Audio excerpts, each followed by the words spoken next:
Minister said that contract for VP's house was awarded in 2010 by President Jonathan's government at the cost of 7 billion naira, and the project was abandoned. That the present government only want to continue to complete the project at revalued cost of 15 billion naira. What is your take on this, sir? And in reference to, let's make reference to especially the budget that was put out there for newspapers for different government parastatals. What's your take, sir? Thank you. Well, that issue of the VP's house has been one in which I've been called names by people, by the VP himself and by the minister, that I'm talking nonsense because I criticized it and I remain totally on my stand that it is not a priority. It is totally not a priority. You see, I agree it was awarded in 2009, 2010 by Jonathan's government.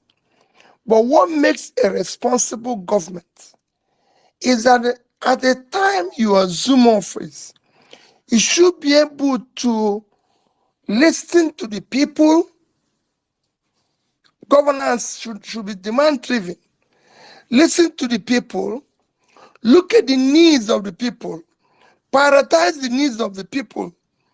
In this prioritization, you may have to abandon what has already been started, looking at the priorities that you need to tackle as quickly as possible. In 2009, 2010, when that project was started, things were not as bad as it is today. If you recall, I'll give you an example. In 2009, 2010, a bag of rice is 7,000, 7,500. Today is 60,000. So you have it 8 times worse. And remember, people's salary have not changed. It's a similar salary within this period. And then you have a situation where they have had 8 times increase just using bag of rice. A loaf of bread in 2009, 2010 is between 100 to 150 naira. Today, a loaf of bread for 400 gram is 1,000 naira. So you could see the change. Transport, if you're going from, say, Lagos to Abuja or Onitsha, where I live, to Abuja, in 2010, 2010, you're going to be paying about 10,000. Today, you're talking about 20-something. So everything, if you're those who can afford to fly, it was 15,000 then. Now it's 100 and something thousand. So things have changed drastically. In 2009, I bought buses. Nissan buses that I gave, innocent buses that just in 2010, I bought them about 5 million naira. Today, those buses are selling for something, 50 million naira. So this has changed drastically. We have less than 70 million Nigerians living in poverty in 2009, 2010. Today, Nigerians that live under poverty, World Bank I just reported a few days ago, is 104. Multidimensional poverty have increased to about 140 something.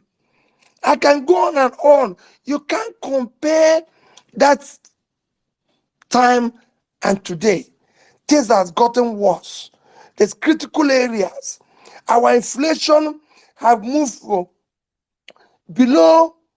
a single digit to now we're almost hitting 30 something because prices of food have gone up drastically. Unemployment in 2009 was about between 10-12%. Today, you have unemployment hitting almost 40. You can see the situation you find yourself. Our GDP per capita have collapsed. Comparably in 2009, 2010, we were better than, we are at par with countries like Vietnam, even Indonesia, Bangladesh was below us, Philippines. But today they've also passed us. Things has gotten worse. So you have to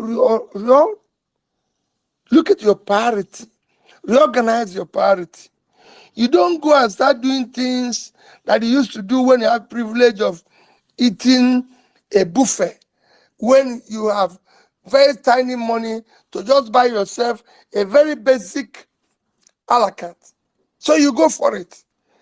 We cannot be talking about building a new house now for somebody who already have a house, or renovating a house, like it's in various budgets where we're renovating houses, not even in Abuja, in Lagos, in this and that and that. You don't need that. If a president or vice president of Nigeria visits Enugu, Lagos, anywhere, for God's sake, if there's no place for him, he will stay in a hotel. When President Obama travels President Biden travels from Washington to New York, he stays in a hotel. Not even in Abuja, in Lagos, in this and that and that.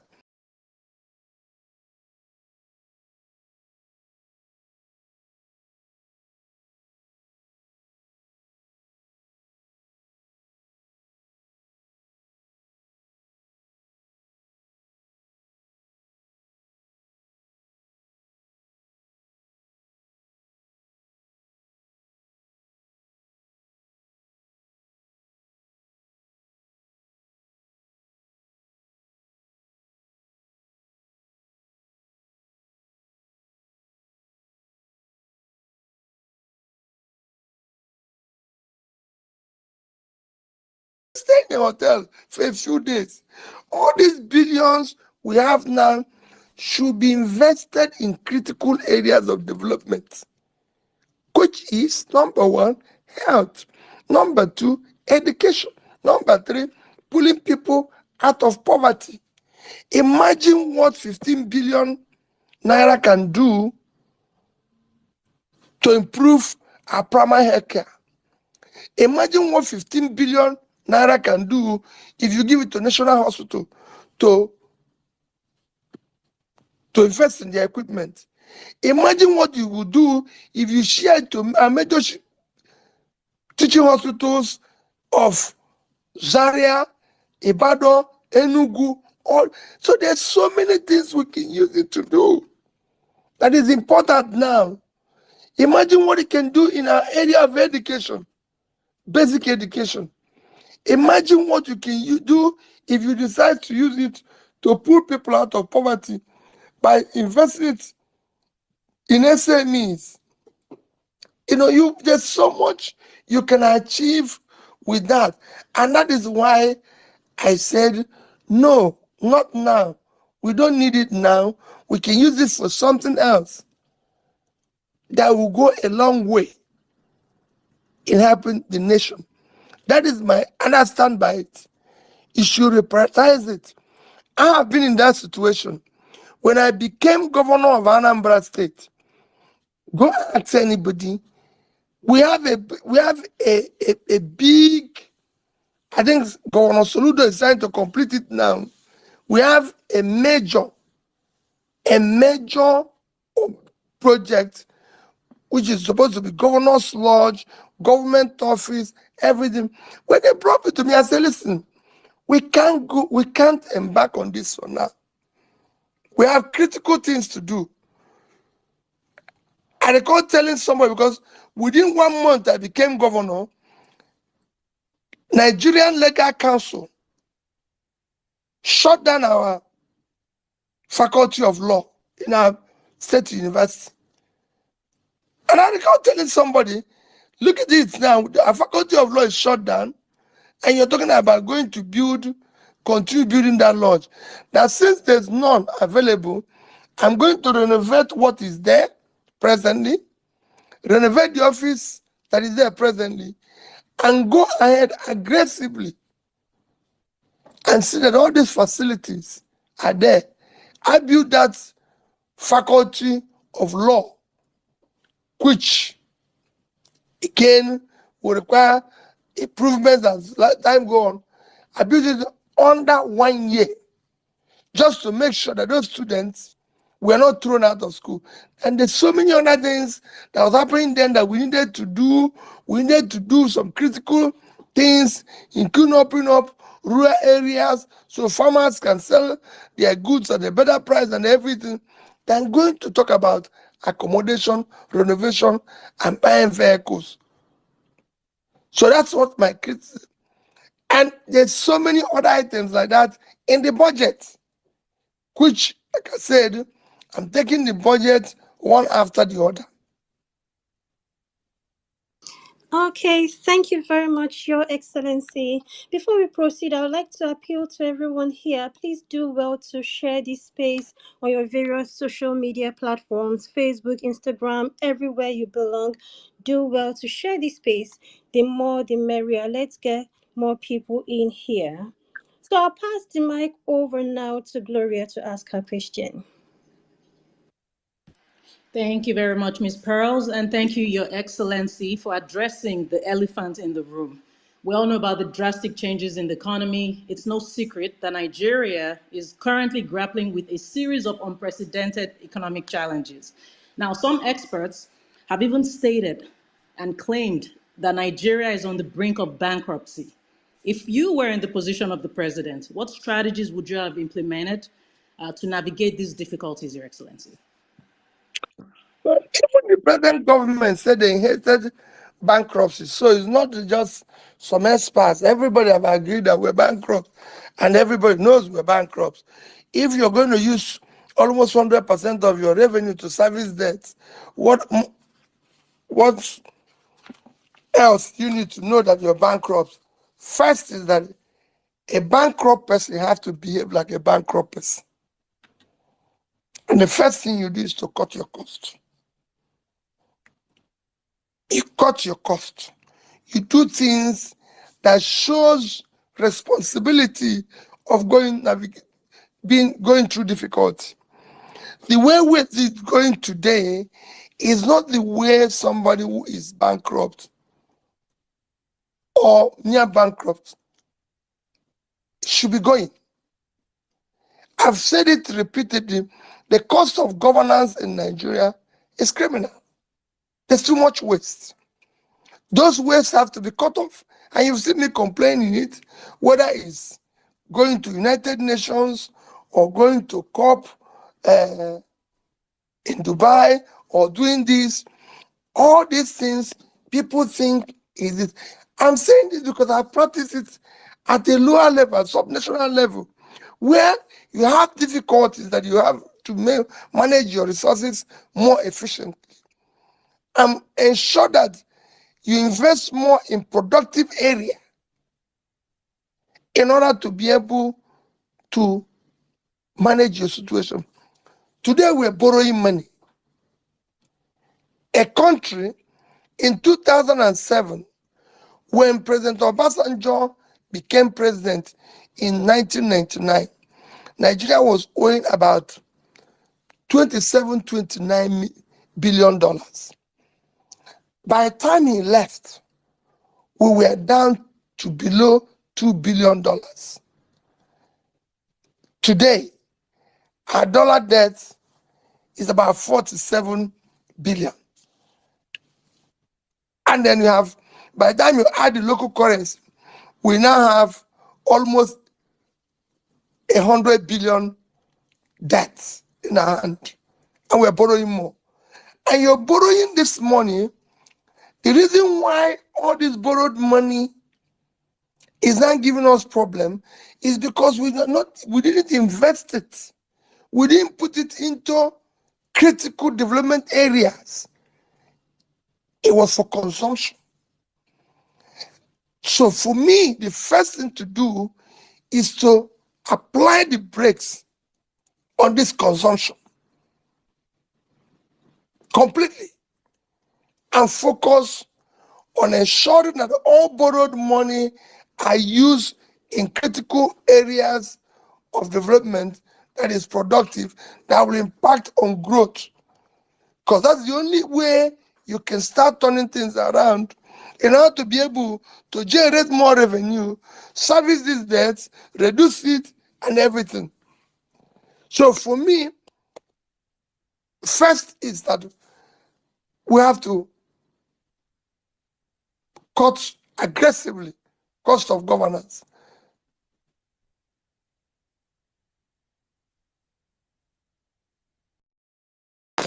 Okay, thank you very much, Your Excellency. Gloria, can we have one more question from the timeline? Absolutely. Now, prior to the 2023 elections, we know there was an unprecedented surge of adrenaline among the youth in Nigeria and even throughout Africa. And this marks a significant impact on the political landscape. However, post elections, there's been a noticeable shift towards voter apathy, despondency, and disillusionment. And this brings me to a question from somebody in the audience at Lord Tyrion 4. He's asking, Dear Peter Obi, how are you going to revive and sustain the interest of first-time young voters in the electoral process given the last elections? What do you expect obedience to do? Are you setting up a system to sustain and build momentum? Thank you very much. What I'm doing, let me just say it. I wish this is something where I'm speaking to them in video and everybody can see me. And it's just to say to them, I'm kneeling down and begging you, don't get disillusioned. That's what they want to achieve. What they want to achieve is that we get disillusioned and walk away, and they'll be happy. We will continue with what we're able to achieve. In no time, we'll dismantle this criminality. We will be worse off for it. The monies your country is borrowing today, you are the one going to pay it. Most of us who are borrowing it are in their 70s and 80s. If you look at bonds Nigeria is issuing, there are bonds that will be payable 2046, 2048, 2050, 2060 something. None of us will be there. So this is a time from what you have achieved. This is time for us to stay together, sacrifice more. If I tell you personally what I go through, you will say to me, why do you want to continue this? Every single day, I'm going through one form of harassment, intimidation, everything. But I say to anybody who cares, no, there's no way we can abandon this. We must, for the sake of you, the young ones, for the sake of our children, for the sake of humanity, please, I'm kneeling and begging you, we will stay together until we dismantle this criminality. Nigeria can be one of the greatest country on the surface of the earth, just like it's all over Africa. But you cannot continue with the leadership we found ourselves today, where people do not care. There's no other country where you have over 50% of its population living in poverty and its leaders are still behaving as if things are normal.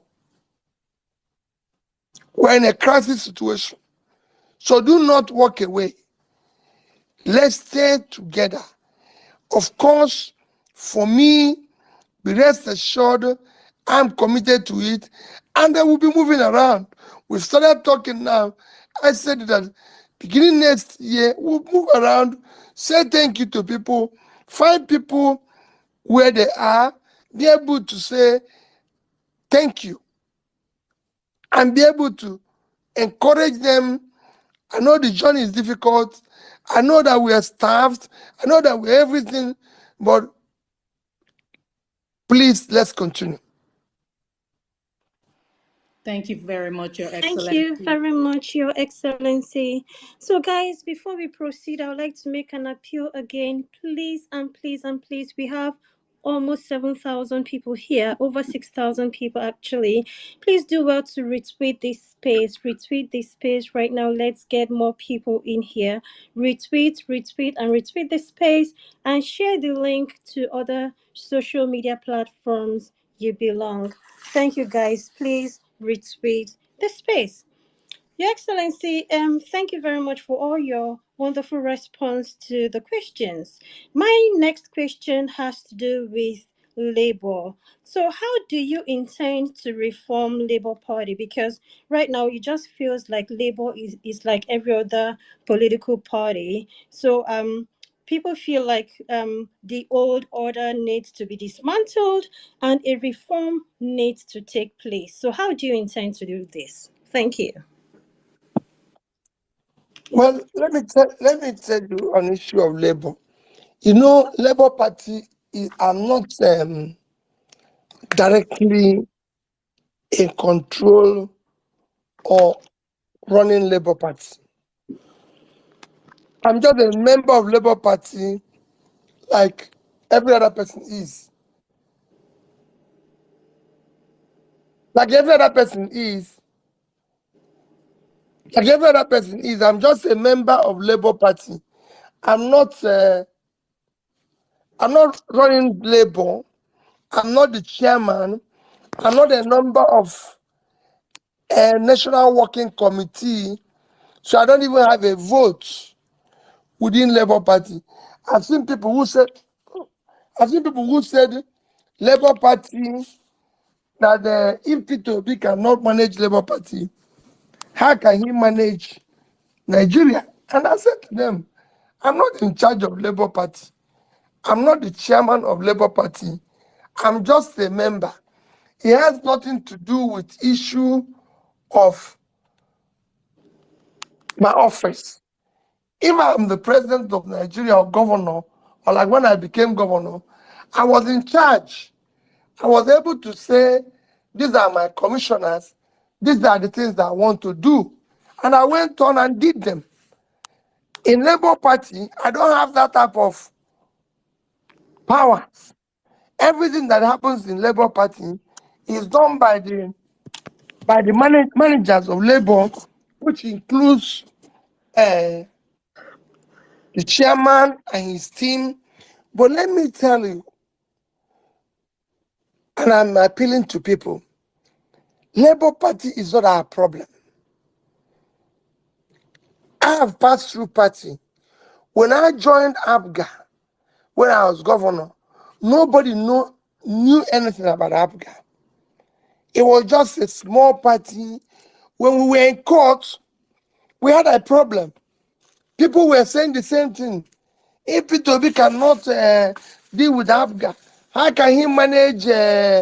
If he cannot unite people in ABGA who are quarreling, if he cannot solve it, how is he going to govern Anambra State? When I became governor, it was a totally different show. ABGA was not the problem. It became Peter Obi managing. For example, if today I was in government, Labour will not tell me how to cut costs. They will not tell me, they will not say, oh, we're going to pursue this policy in education. They will say no. If I say we're going to do this to put people out, they're not going to say no. So these are the direct responsibility that would have been able to be achieved if I had succeeded. If Labour would not stop it, ABGA did not stop me from investing, returning school to the original owner. They didn't stop me from doing what I did, cutting costs of governance, saying that nobody should travel with me, nobody should do this, we're not going to buy a bulletproof car, we're not going to. ABGA was not involved. So it is same thing that would have been happening.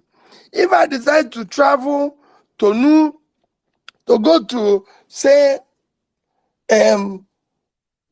United Nations conference with 5 people, Labour is not going to say no. If I decide to go to COP in Dubai with 5 people, Labour is not going to say no. So when people mix up these two things, Labour was a vehicle we all belong.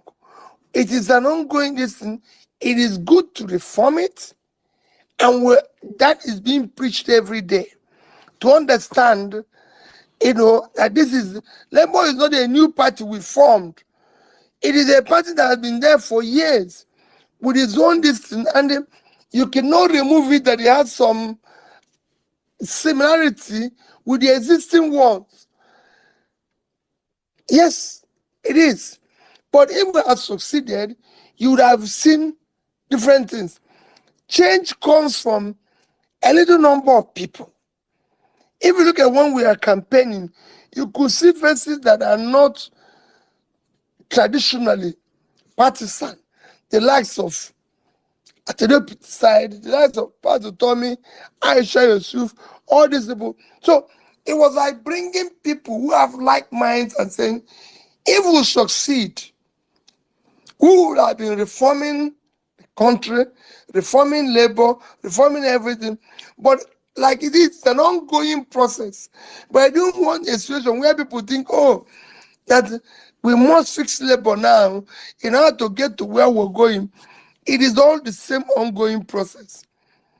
Where it is people, a lot of people who supported us, who obedient, who believed in what we are doing, we're not members of labor. We're just trying to attract them to enter labor. And again, if all of us enter Labour Party and everything, we'll be able to again change that situation. I've seen people say, oh, Labour is not winning local elections, and because it's not winning local elections, how is he going to win national one? How is he going to do this? Let me be honest with you. I've urged people to vote the best candidates in any party where they are, to best the best candidate. And I've always said Labour management, NWC, you must try to have the best candidates in your primary. I, Peter, cannot control it. If we go to, say, Anambra State, where I am from, to choose who will be our gubernatorial candidate, I have only one vote. I cannot say it will be this person or this person. If we go to Nasarawa State, I don't even have a vote. So you can only talk to people, say, let's elect the best candidate. But that does not in any way say that because we don't have a good candidate, say, in Nasarawa or in Sokoto and everything, that Peter Obi will not be able to do the right thing as president, or people should not vote for him. The purpose of the idea of democracy, like it happens in every other country, is that for every election, you look at who is the best candidate for the election, and you vote for the person. When I was governor of Anambra State, I governed with 30 members of House of Assembly that were not from my party. Local government people, when I started, were not from my party. Eventually, they became, because our names became, they became appointees. But when they were there, when I came, they were not from my party. But I worked with them. The House of Assembly people, I worked with them. And I achieved the results we achieved. And the same thing, if I have 36 governors today who are not from Labour, and I'm the president, I can tell you, I won't even notice them. The programs will unleash. They will be working hard to join. Because by the time they see, the people see what we're doing, which I continue to say, they will join. That's what happened in Anambra State. The House of Assembly people joined when they saw, initially, there was a few disagreements, which even led to my impeachment. But when they saw what I was doing, everybody, in fact, they became my apostles. If you ask them, I recall one of the prominent PDP governors asking PDP speaker and everything. I said, how come 30 of you will always agree with Peter? He said, until you come near and see what this man is doing, you cannot but just agree with him. So it is the same thing that is happening here. I'm saying let us remain focused on our goal, which is to ensure that the right leadership and the right things are done in our country, Nigeria. Thank you very much, Your Excellency. So, guys, before we proceed, I'm going to appeal again. Let's keep retweeting this space and sharing as much as possible to other social media platforms you belong. Also, remember to ask your questions using the hashtag Peter Obi Unparalleled Facts. Only questions asked using this hashtag will be asked. Only questions posted using this hashtag will be asked here. Moving on, I'll pass the mic over to Miss Bolanle for her question. Your Excellency, thank you so much. I'm enjoying your answers. This question I'm going to ask is around the COP 2023 agenda. Right, so bearing in mind that Nigeria has not experienced the industrialization seen in the West, and knowing that our economy is driven by cottage industry and SMEs, is the push towards a zero carbon future by the West to the detriment of economies like ours? Well, I've answered a lot when I was campaigning and said all this will be negotiated based on our need and our development. We can't just go along with the West that have had an development that we have not achieved, that have put their people out of poverty, that are below 5% unemployment, when we know that the resources or the avenues we need to do that still needs to be developed and will not be achieved if we go along with the agreement.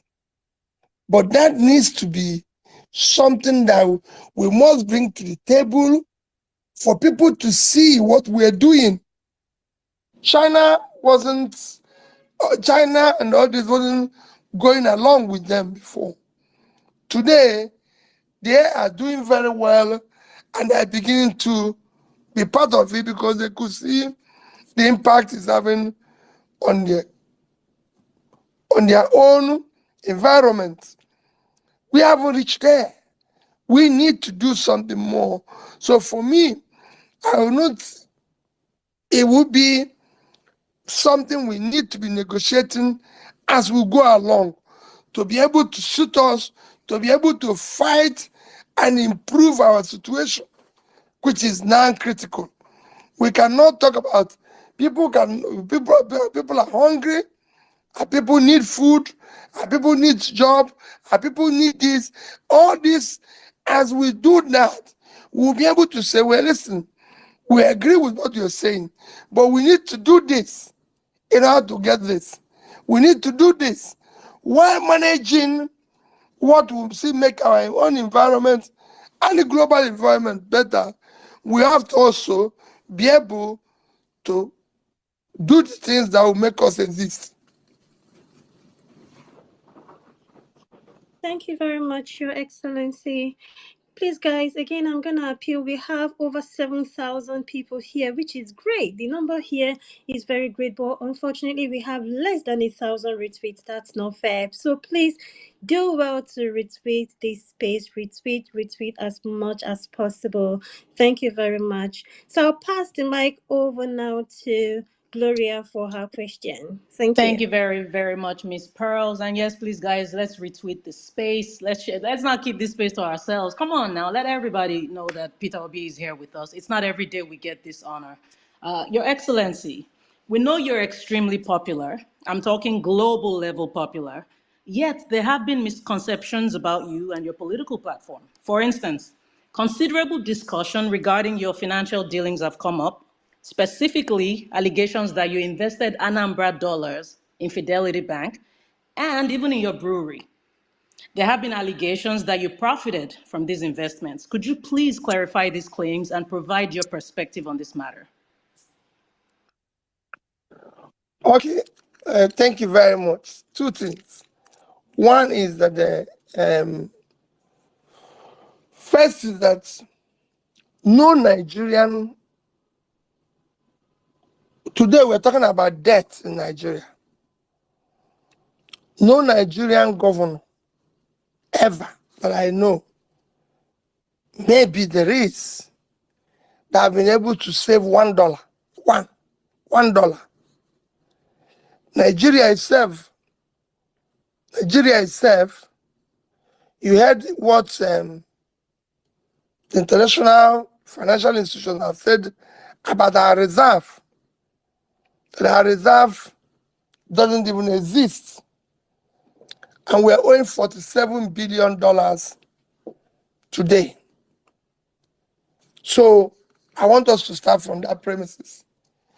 And there was no law that compelled Peter Obi to save. No law. In fact, if you go and read my 3 points why I was impeached within 6 months of being in government, it was about all the things I'm talking today. And it is important that I always repeat it for people to know. I was impeached for 3 items and thrown out of office. Item number 1 was my own office. There's an approved budget when I won the case in court against Dr. Chris Ngige to become governor. There was an approved budget to refurbish my office at the cost of 298 million.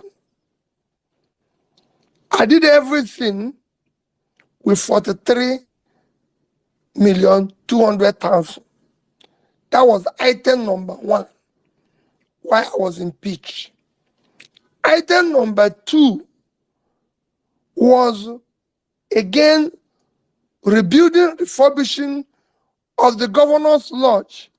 These 2 office and lodge were burnt because there was an issue, disagreement between Dr. Chris Ngige and some other groups. And they burned these 2 offices. So there was no governor's office, there was no governor's lodge there. I became governor.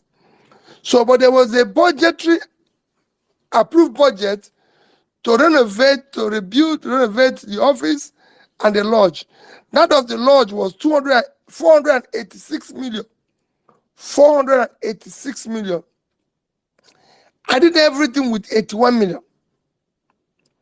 That was number 2 item why I was impeached. Number 3 item was that because I was saving money. I had gone to the House of Assembly and said, there's no way we'll consume whatever we get from statutory allocation. That this money being given to us comes from a diminishing asset called oil.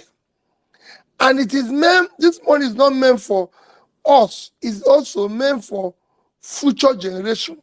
So we should save some. So it is imperative that we save 5 to 10% of everything we were able to receive. And I can say that the day I left office, all monies that I received, state, local government, and everything, was about 600, between 550, 600 billion naira. And that I was able to save between 10 to 15% of this the day I left office. And as at that day, I was not owing salary, pension, gratuity, any contract that had been executed, any supply that had been delivered, I was not owing any. Not in salary, I have 2 months' salary kept for the incoming governor. I decided to invest Anambra State money, this saving, in 3 areas: Naira, cash, dollar, and investment. So if you see where I said I left 75 billion naira, which was the equivalent of $500 million then, you see there's a 25 billion naira, there's $150 million, because as at that time, dollar was about 150, and there's 25 billion invested in different assets. For the naira component, which was where your question is, for the dollar component, which was where your question is, in the dollar component, we bought bonds.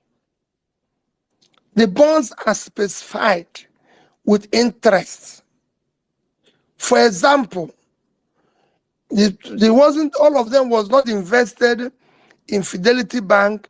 And by the way, I do not own Fidelity Bank.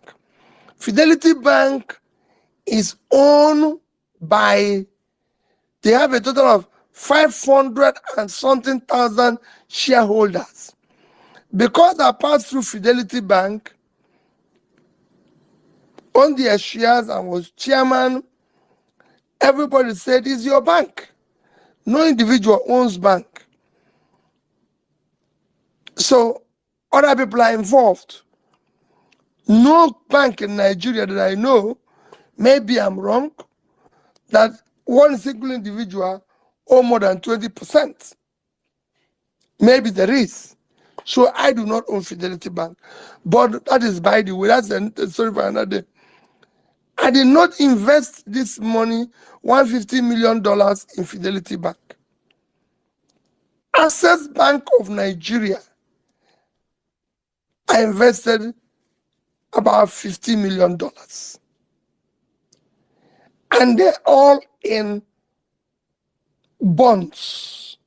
Those bonds, their yield were clearly indicated. Nobody, not me, not anybody, can benefit from those bonds because their yield are clearly indicated. The next bank is Diamond Bank. Diamond Bank, again, the yield is indicated. It's about 7% or so. It's clear. It's documented. If you want, give me your details. I'll fax you the documents. You will see the yield are there. So it's not something, it's an open thing. Number 3 is Fidelity Bank. Again, in each of these is $50 million. And we have a law backing it, calling it Future Generation Fund. If those monies were kept today untouched, without adding 1 kobo, without adding $1 more, it would have been now about 270, call it between 270, 290, even up to $300,000. Imagine if Anambra State today had $300,000 million. Imagine if they have today $280 to $300 million at almost 1,200 per dollar.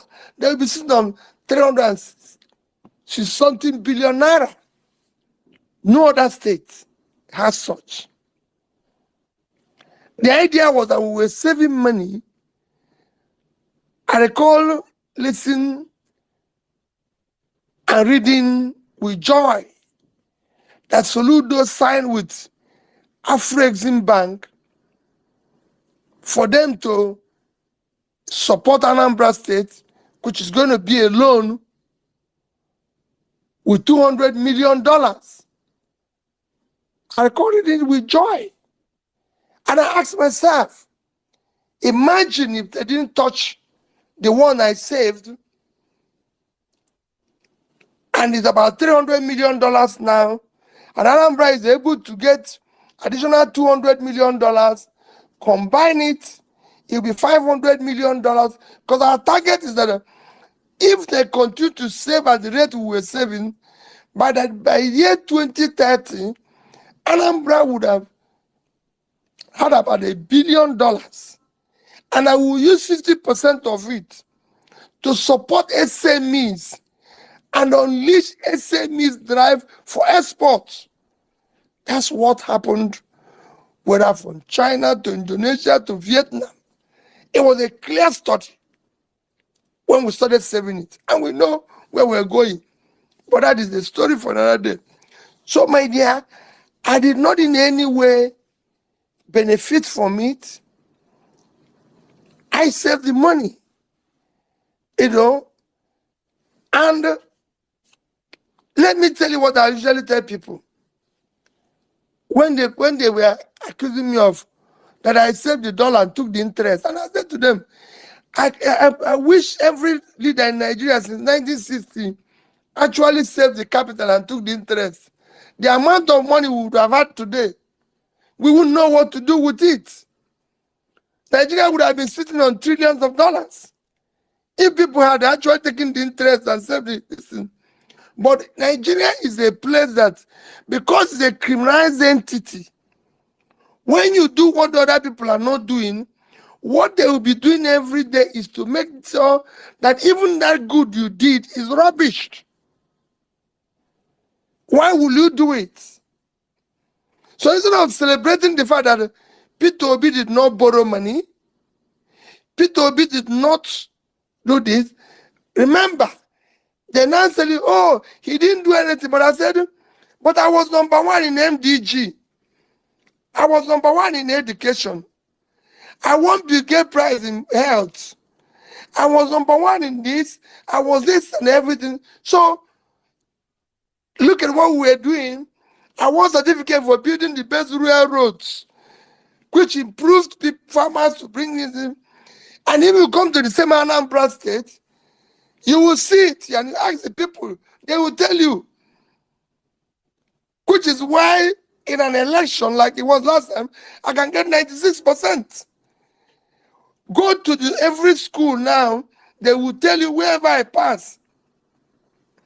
I was in a school in Imo State just on Thursday morning. The principal of that school told me, he said, I was in Mercy Girls in Umoji when you visited us and gave us bus. And told the people that I visited their school at least 3 times. Mercy Girls was not a public school. It was a school owned by the Reverend Sisters. Yes, he said I visited 3 times and gave them bus and computer. That's what I was doing in every school. But they will tell you, oh, Peter Obi did this. Oh, Peter Obi. But that money that I saved is there. Who else did so? Nobody. But they will gang up and say, oh, he profited in it. He invested it in brewery. In brewery, let me clarify it to you. The brewery today is owned by the biggest, the world biggest brewer. They own about 90-something% of the brewery.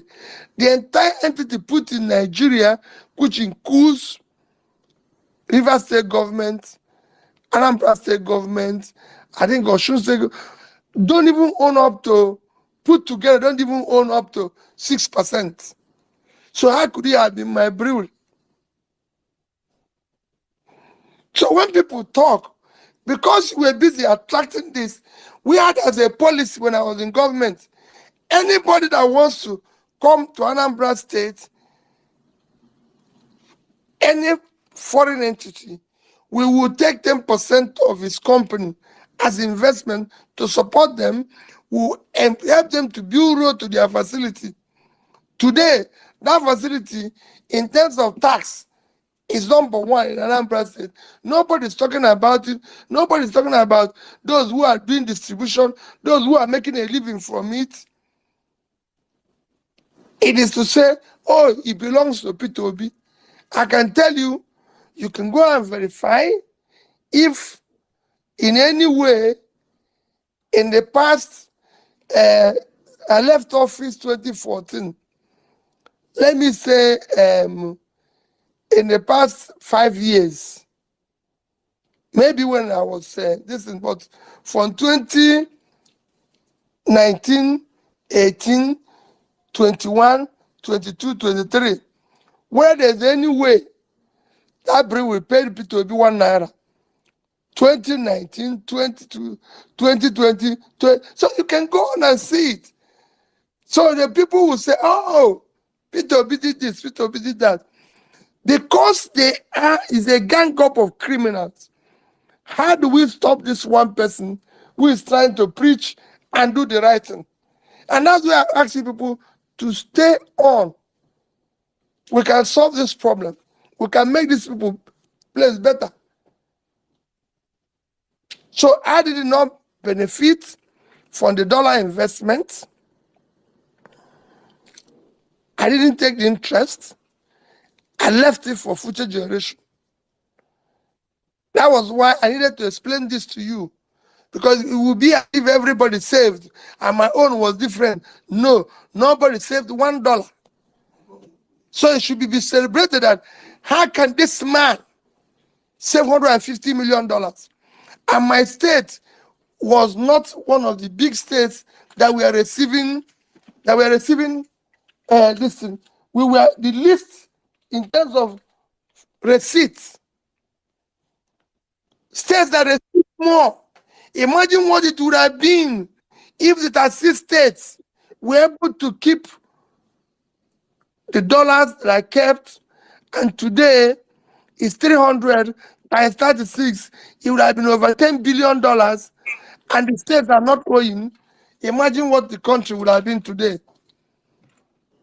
You know? Okay. And like I keep saying, nobody, no human being, no thief sees what he can steal and leave it. No thief, not even in church. That's why if you go to church, even in Nigeria, they say, mind your phone, mind your bag. Because they know that even if the thief is in church, he will steal it. This is the money I can take and go away. But I left it. I left billions of naira and dollars. That dollar would have collected it, even if people start chasing me for it. If I spent 10% of it, I would have settled those people and kept 135. Even when I was going, they wanted to pass a law for me to take 10% of it. I told them it's public money. It should be left there. Thank you.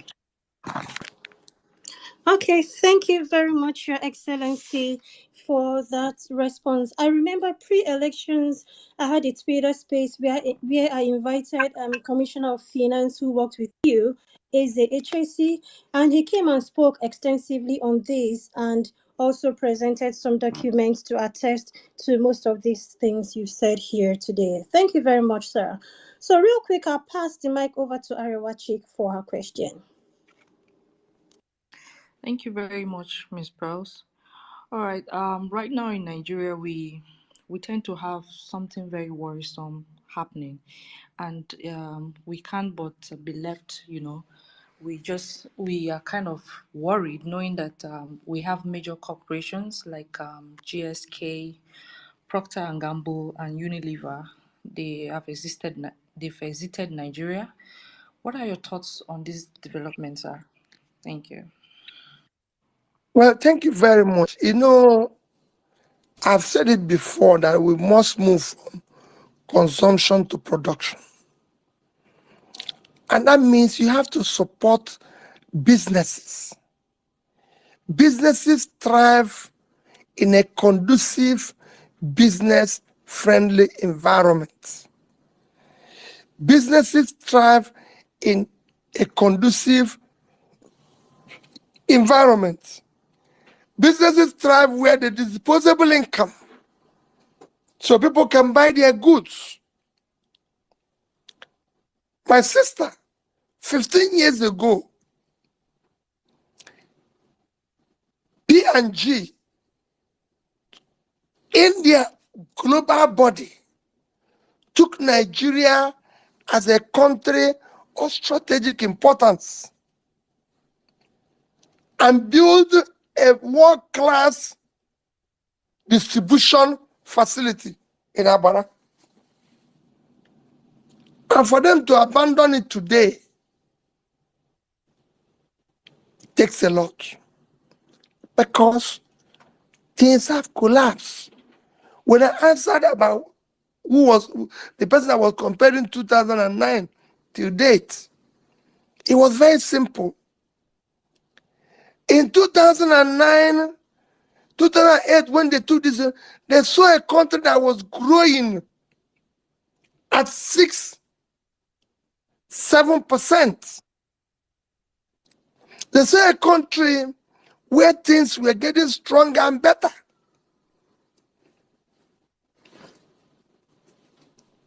Our debts were low. There were disposable income. The people who were able to buy items today, from studies, I even read one for less than 2 million Nigerians can afford to purchase items of $10 every day. A country of 200 million people, only 1% can spend that amount. You saw, it's not only them, you saw a lot of companies, leaving. ShopRite left Nigeria and their profit increased. And they will tell you they're very happy that they left, because they saw demand going down. Only few Nigerians now have disposable income to be able to buy anything, because there's no living wage, there's no productivity that is creating more labor, so more people can have. So all this is what we need to look at. How do we start turning around the economy by making it more productive? You have to invest in security aggressively to be able to drive away hoodlums and bring back your farmers, who will help to tackle food inflation, create more jobs. You need to support manufacturing activities by having policies that favor them and everything. You need to support export aggressively to be able to get more foreign exchange, stabilize your currency, have enough currency to be able to get manufacturers to get inputs, support the local manufacturers of inputs. So there's a lot that needs to, when I said you prioritize what you're going to do, we did that side, the companies. It is not going around trying to attract foreign investor. Nobody goes around to attract foreign investor. Foreign investor is like honey and bee. If you put honey, the bee will come. You don't need to look for the bee. The bee is looking for where there's honey. That's how foreign investor work. If you start doing the right things, in those days they were coming, nobody was looking for them. They were coming. They don't get them from where? From seminars. Seminars is good, but most importantly is to be able to show foreign investors stay where there's rule of law. Is your biggest intangible asset. They don't stay where there's no rule of law. They don't stay where things are done rascally. They follow rule of law. It's an intangible asset that is driving those Western world you think people are going to. Those places people are going to. Where there's respect, where there's law and order, where there's security. If you look at what is happening in our country today, from elections to the law courts to everything is rascally. And nobody stays when he sees things in such circumstance or environment, because you don't know how it is going to affect you. That is what you're seeing. And it will continue. Even local companies are collapsing.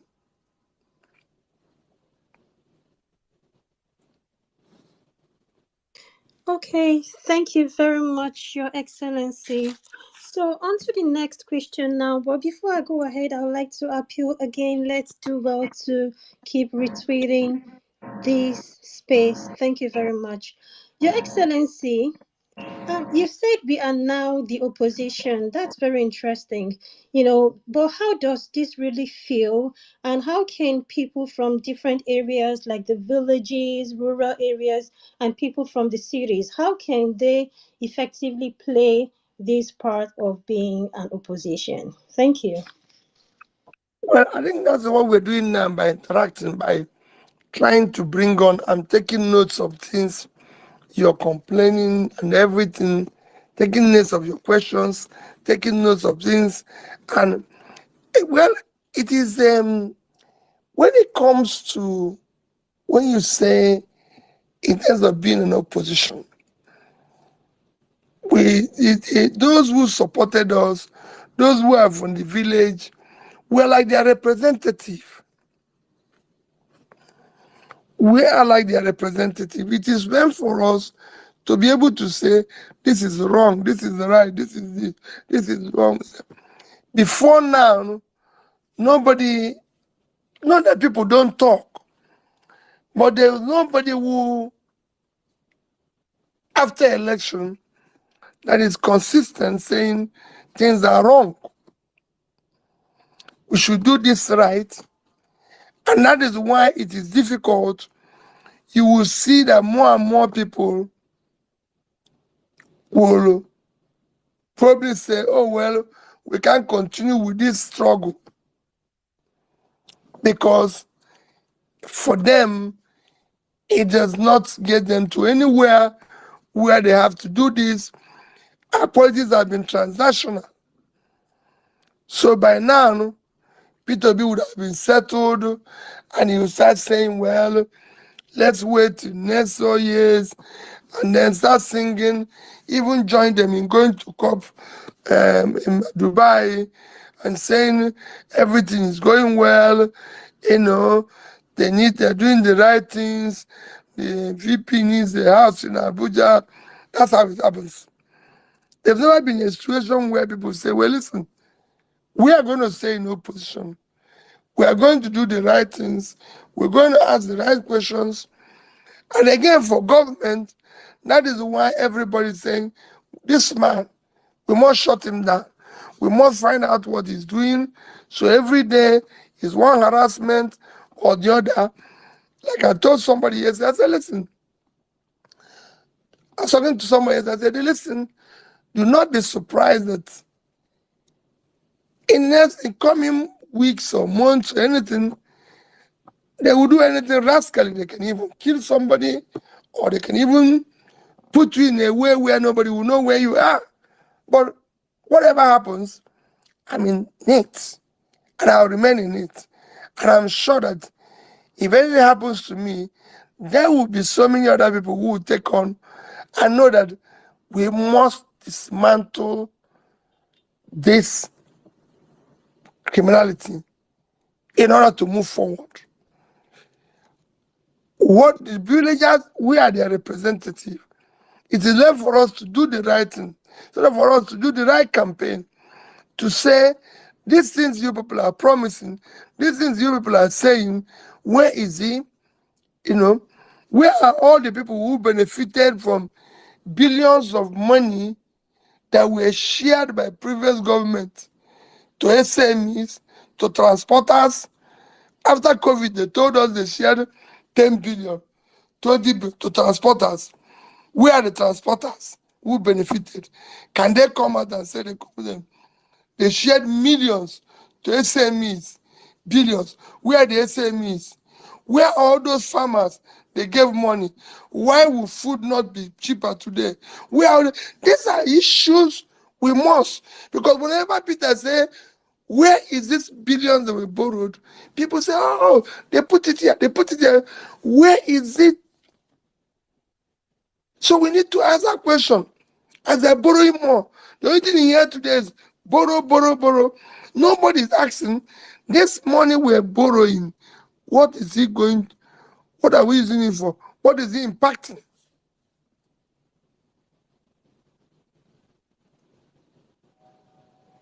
So we are the opposition, and we must do what is right to ensure that we continue. Thank you very much, Your Excellency, for that wonderful response. So, real quick, I'll pass the mic over to Miss.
One thing is certain.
I said, my brother Babio is an uncommon person. And when a common person talks, common people keep quiet. I'm a common person. I respect his office. I respect him. I wish him well. You know, I won the election, not just in Lagos and Ebony. I won the election in Nigeria. If not because, again, it's an uncommon place. It's an uncommon country. And that's what you get. Uncommon people are there because they did uncommon things. Thank you.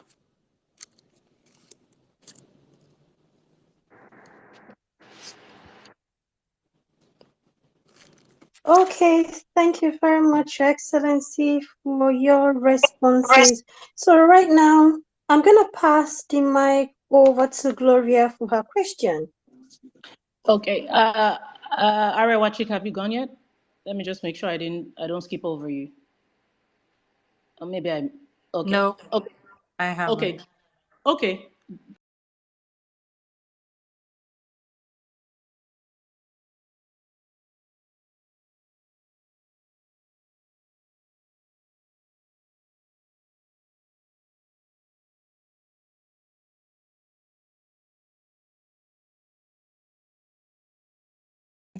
We're thrown away with all that happened with the elections. I assure you, we're not just only us on that one. Most Nigerians are.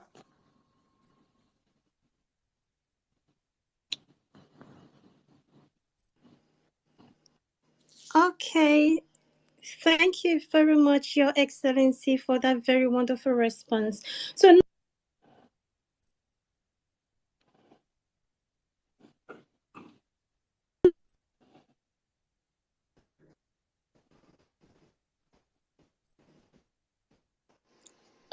I think there's some connectivity issue. Can you hear us, Miss Pearls?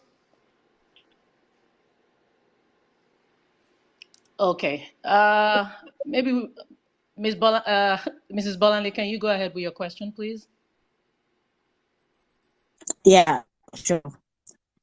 Your Excellency, I know as per your traditions during this time of the year, you're probably getting ready to spend time at one of the many IDP camps in our country.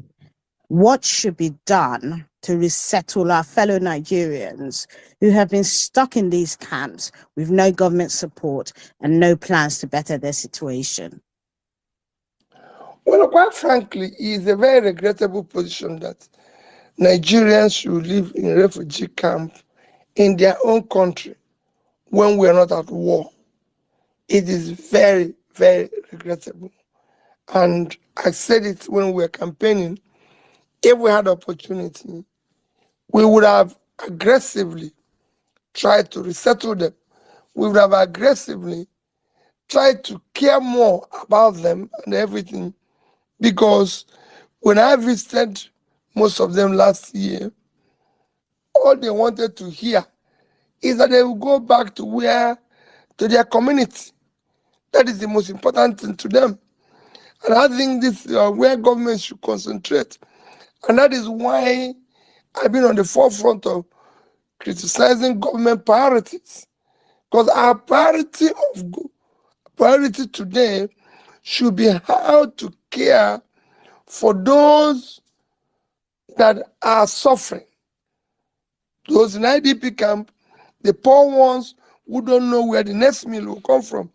That should be our concentration today, not on trying to see that those who are already living well are even getting more when millions of people don't know where the next meal will come from. So for me, it is to continue to push through the various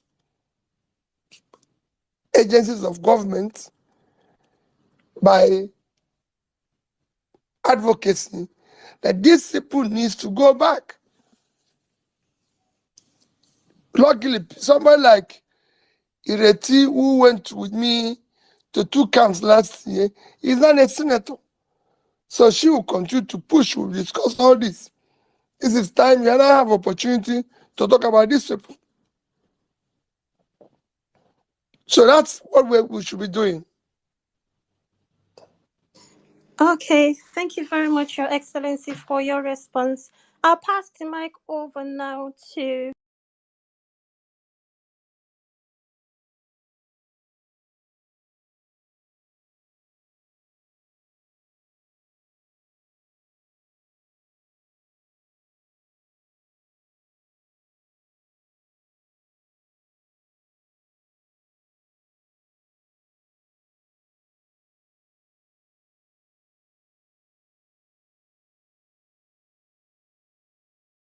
I think I have a not so tough question, even though so far, I mean, I can tell there's no question too big for you to handle. But I want to ask you, sir, about about the obedient movement. Now, some have said that the obedient movement did not just start. In fact, they will tell you that the NSARS movement, for instance, morphed into what we now know as the obedient movement. So it appears that the NSARS movement got reignited with your decision to run for presidency. Your Excellency, did you expect the obedient movement to take the form that it has taken? And also, just out of curiosity, is there anything that you would have done differently or you will do differently going forward? Well, quite frankly, let me first thank the movement. I remain very, very grateful for what they're doing. You need to urge them to stay together. Do not see this as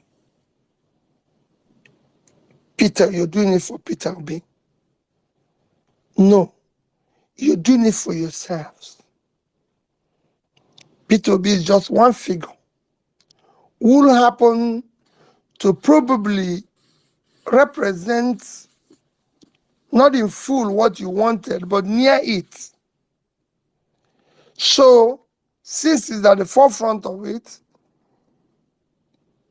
let's continue. And I assure you, I will never let you down. You never find me wanting. There's going to be, like I said in quotes, they're going to come out with all sorts of things to try to say this man is not who you thought he was. They're going to do also blackmail, even throw me into jail if they want to. They're going to do this, all sorts of things. But know that I've never knowingly done anything wrong. They've investigated anything during my campaign. I've said it. Assigned lands everywhere. Go. Nobody who has been governor will say he never had one piece of land, directly or indirectly, from any government. Nobody could say it. I did not have one in Anambra State. Go in the entire Oka. If you see land belonging to Peter Obi, confiscate it.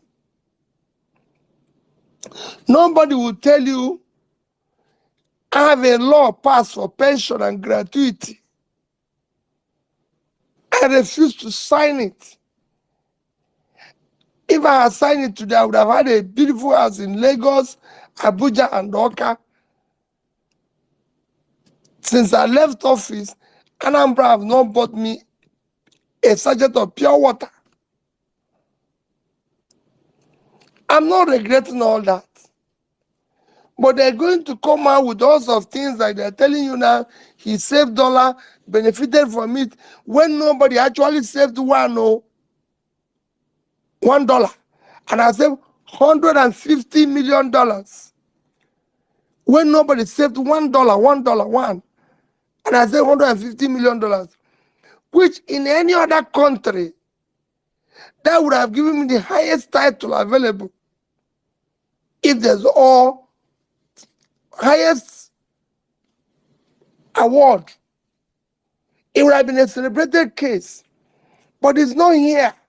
So they're going to do that for me It is about, let us join hands, my dear people, and save this country for benefit of all of us.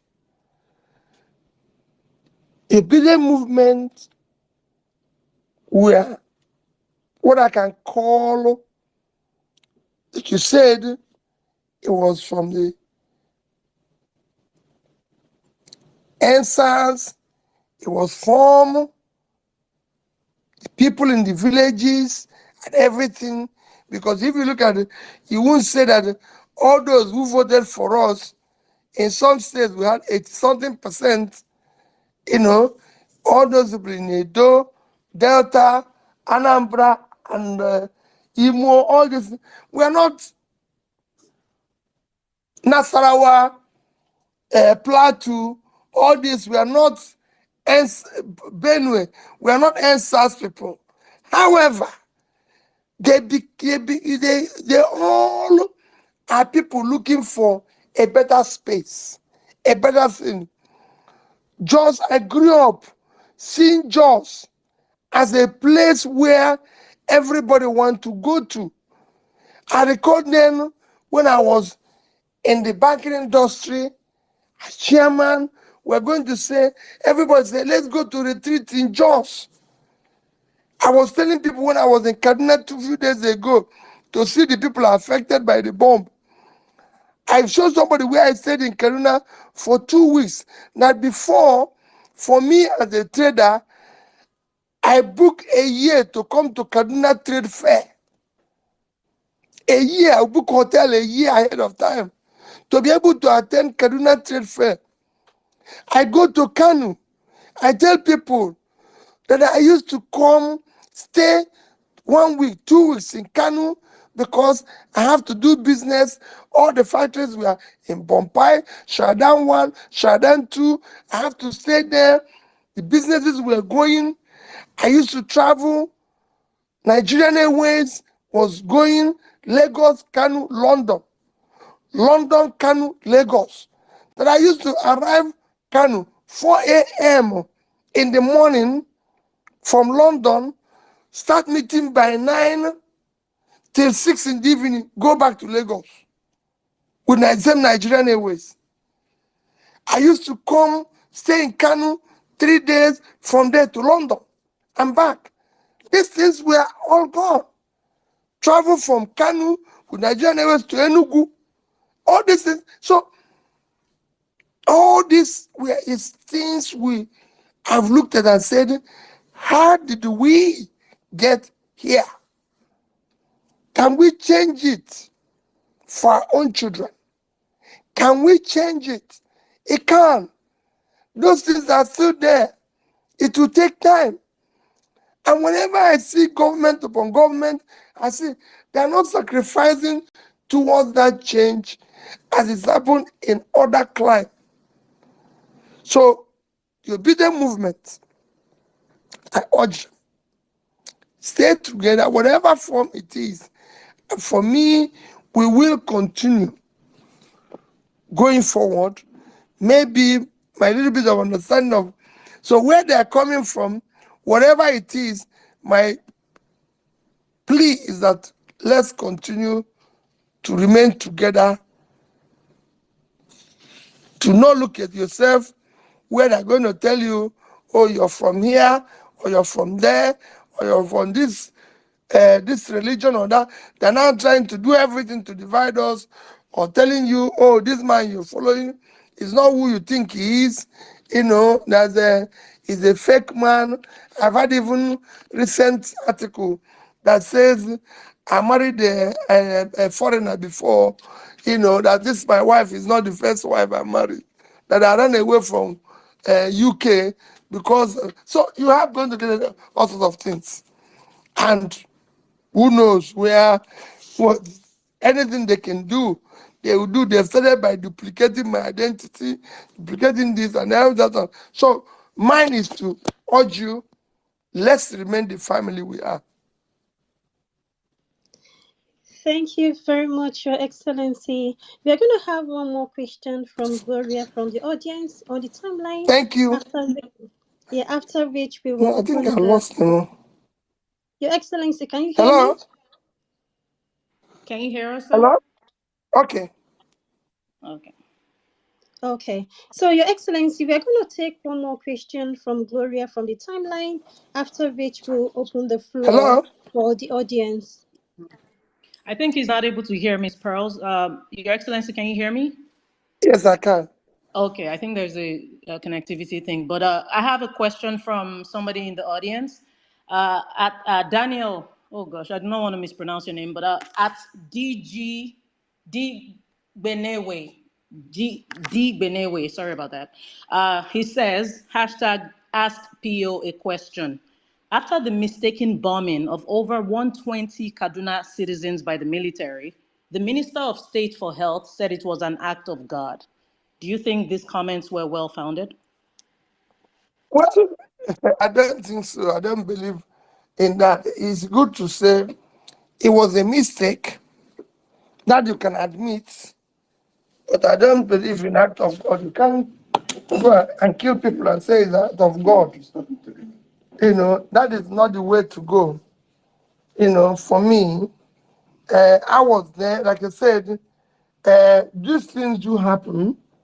But like I said, when I visited them, it has happened 16 times since, I think, 2009 or 2010. It has happened about 16 times, and nearly 500 lives are lost by this mistaken bombing or shooting. It's quite many. I remain grateful for the immeasurable work our military is doing in a very difficult circumstance, because all of you read where the chief of defense staff said that their allocations, budgetary allocations, are not released to them, all of it, and are not even released as and when due, which is one of the things that I question. Should we be talking about issue of buying vehicles for legislators, buying vehicles for people when there's vehicles before which they can use? Because I don't think those who left office carried all the vehicles. Because like when I asked the Labour Party legislators about the vehicles they bought, they say it's for official. And I'm sure the last people bought, it was official. But when they left with the official vehicle. So are we going to be releasing money for people to go to court, or releasing money for security? These are issues that I've said about prioritization of what we do as a country. So for me, yes, it's happened, and but we can't just say it's an act of God. May God forgive their sins. May God console the families that lost loved ones. May God give us the fortitude to go through it, but do more to ensure that such things are reduced, and also show that something had gone wrong. That's why I said we should all, leave politics aside, be able to visit them, be able to console the families. I saw so many young ones who were orphaned. Their parents have gone. One of them that I was carrying was saying that his mother went to buy something, but the mother and the father is gone. What are we doing to make sure that these children are able to live a better life, go to school and everything? That's what should be worrying us. But I can tell you, even for me to go there was very difficult. People didn't want to receive you. People didn't want to see you because they don't know what, because these are part of things that suffering today. You see somebody you know on the road, you're greeting the person, he doesn't want to greet you. They don't want to see you because they don't want to offend those who are in power, who are not sharing they they believe the goodies. So why? No, we don't know Peter. The man is on his own. The man doesn't listen. The man doesn't do. So these are things that goes on. So it's for us to come together and do the right things. Okay, thank you very much, Your Excellency. I don't know if you can hear me now. Can you hear me now, sir? Thank you. Okay, right. So at this point, we'll open the floor for questions from Hello. the audience. Can you hear me, Your Excellency? Can you hear me, sir? Hello.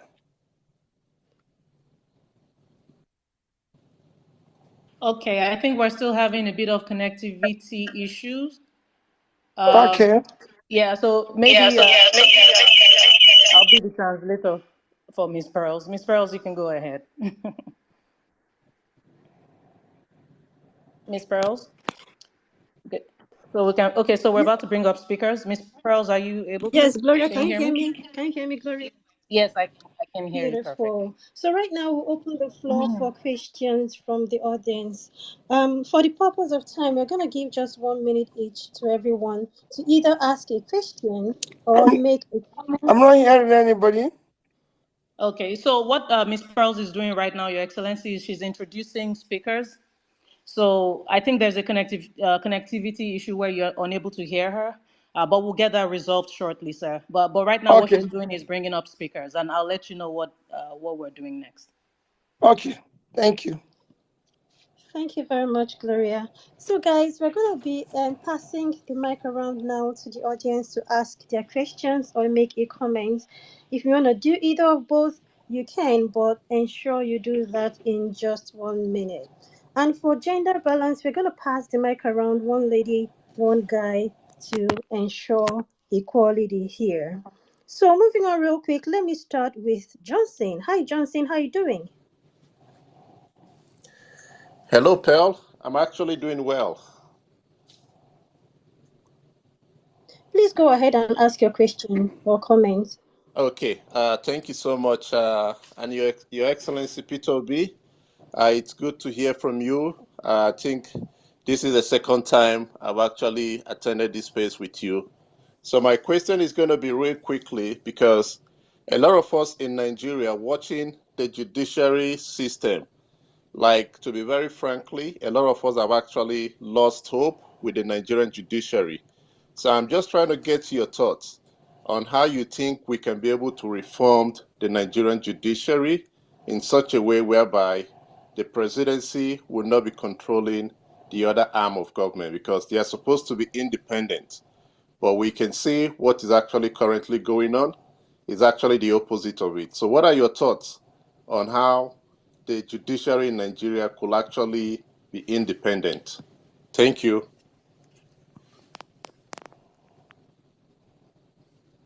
Did you get that, Your Excellency? No, I didn't. Oh, okay. So Johnson Agiriga is asking about Nigerians losing hope with the Nigerian judiciary. Johnson, did I get everything you wanted to ask? Is there any part I'm missing? Yes, you got that correctly. Okay. And okay, so that was the question, and how they should navigate that going forward, correct? Yes, how? Well, um, it is not just losing hope in Nigerians losing hope in judiciary. I answered it before. It is not just Nigerians, even those around. Everybody's losing hope, and you know it is it is something that is extremely worrisome. You can have a bad leader, you can have a bad legislator, but to have a bad judge or a bad judiciary is actually an existential threat because it is the fundamental that holds check of the other two. So what we are going now, which is what I was saying, that it is a huge existential threat that you're seeing foreign entities leave. Nobody stays in a country where there's no law and order, where there's no law.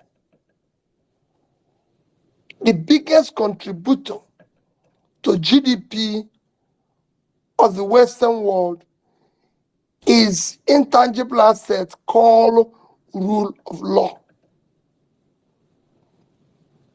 And wherever you don't see it, people leave. But all I'm telling people is that these are the things we want to change. That is why, when we're talking about the new Nigeria, it is not a new Nigeria where you will only have move from consumption to production. That production has to come with the rules of law that will endure, that will make people to be sure that if anything goes wrong, I can go to court, I can go to the police, I can go to this, and it will be set right. But now, because of the gangsterism, everything is being turned upside down. People who are today debtors are the ones who are setting the rules how to manage our financial system that looks after debt. So these are things, so it's all upside down. Until we have this new setup, you have to start virtually dealing with every issue, including the judiciary, because it's shown that it's collapsed too.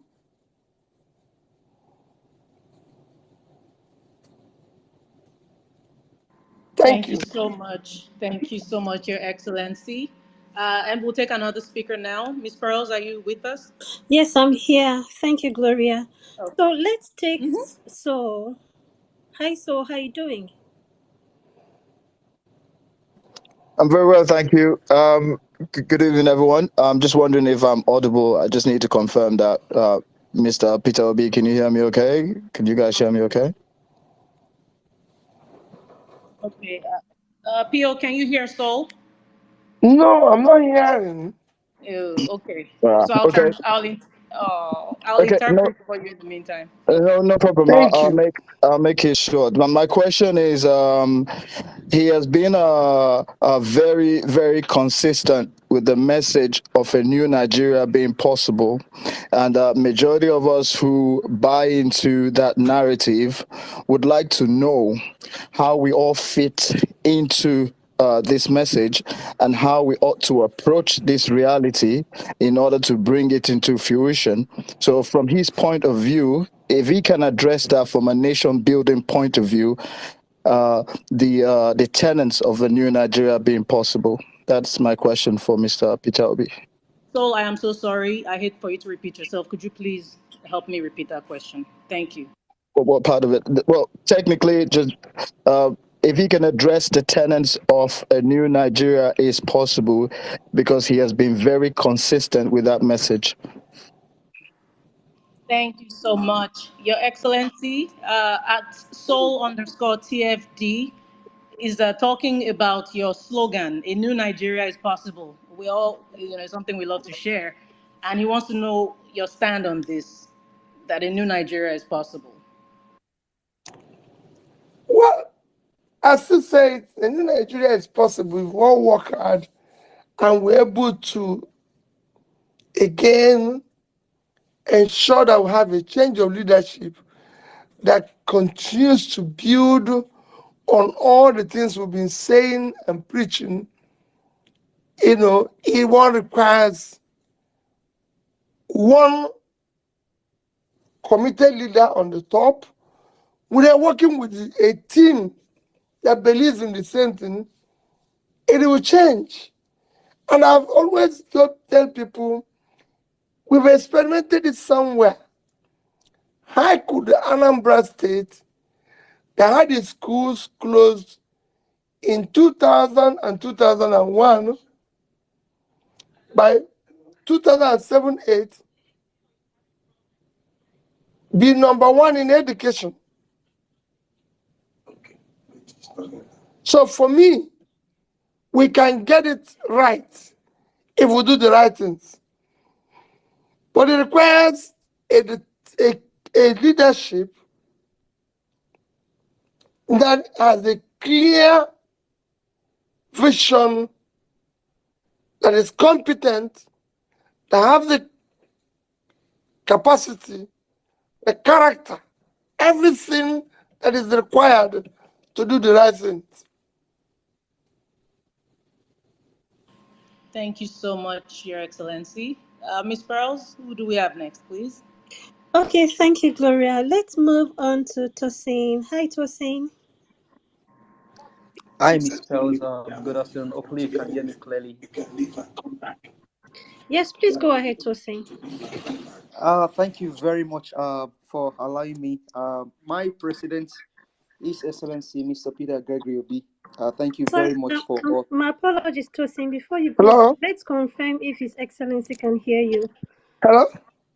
Okay, Your Excellency, can you hear Tosin or Ms. Pearls? No. Oh, Unless, okay. do I leave and come back again? Will it make the difference? Should we try that? We just don't want to lose you, sir. Okay, let me stay on. Oh, but Okay. I mean, if you can leave, and well, let me see if Sir Dam. Sorry to put you on the spot. Should we? What would you recommend we do? Because we really want to make sure he's hearing everyone and Miss Pearls. Okay. Okay. Anyway, let me Tosin go ahead, and I'll just note your question. Okay, Okay. Thank you. I'm getting feedback that we shouldn't let you leave. So sorry, I'll just keep interpreting for you, sir. Okay, Okay. no problem, fine. Thank you, sir. Thank you. Thank you very much. So I mean, it's just to appreciate you for all that you've done. Thank you so much. But also, my question will be in the line of the new Nigeria possible. Now, with the criminality in power, do you think that we can actually do this by the easy approach, or do you think force is necessary to chase these guys out of power so that we can get what we want for our country? Hello? Okay. Yes, sir. We're here. Okay. I okay. So at T for integrity, first of all, appreciating you, and he also wants to know, with the state of or the style of governance that we have presently in Nigeria, how do you think the youth? I'm trying to paraphrase this as best as I can. How do you think the youth can navigate, believing in a new Nigeria is possible, taking back Nigeria? What happens to the youth here? Well, the youth, like I said, we will continue our movement and the system we have started. We know that what is happening today is not taking us to anywhere. Things are getting worse. This is not just PO now saying, you've read the World Bank report recently, people are getting poorer. It is not me who asked to leave, or PNG to leave, or Aventis to leave. So it is, they are seeing things going wrong. So it's no longer, I always said this story that I had an uncle who was handcuffed in the village. I said every day. And people were asking him, is anything wrong? He said, nothing is wrong. When I asked him, uncle, everybody saw you, you were handcuffed and you said nothing is wrong. He said that they saw the handcuff in his hand and they asked him whether things are wrong. So everybody can now see the handcuff on the hand of Nigeria. So it's no longer Peter will be preaching and saying it's wrong. I live in Onitsha, Lagos, Abuja. I traveled to Kaduna the other day. And wherever I go, one thing I do is to stop in the local market. I stop to buy tom tom I asked the man who is selling Tom Tom, how is business? He said things are very bad. That he can't even sell Tom Tom. That he used to get 2 packets in one day, it will finish. Now he can't even sell Tom. So things are bad. So the only way the youth can is that if we join continue, we will be able to deal with this. Some of them are students in school.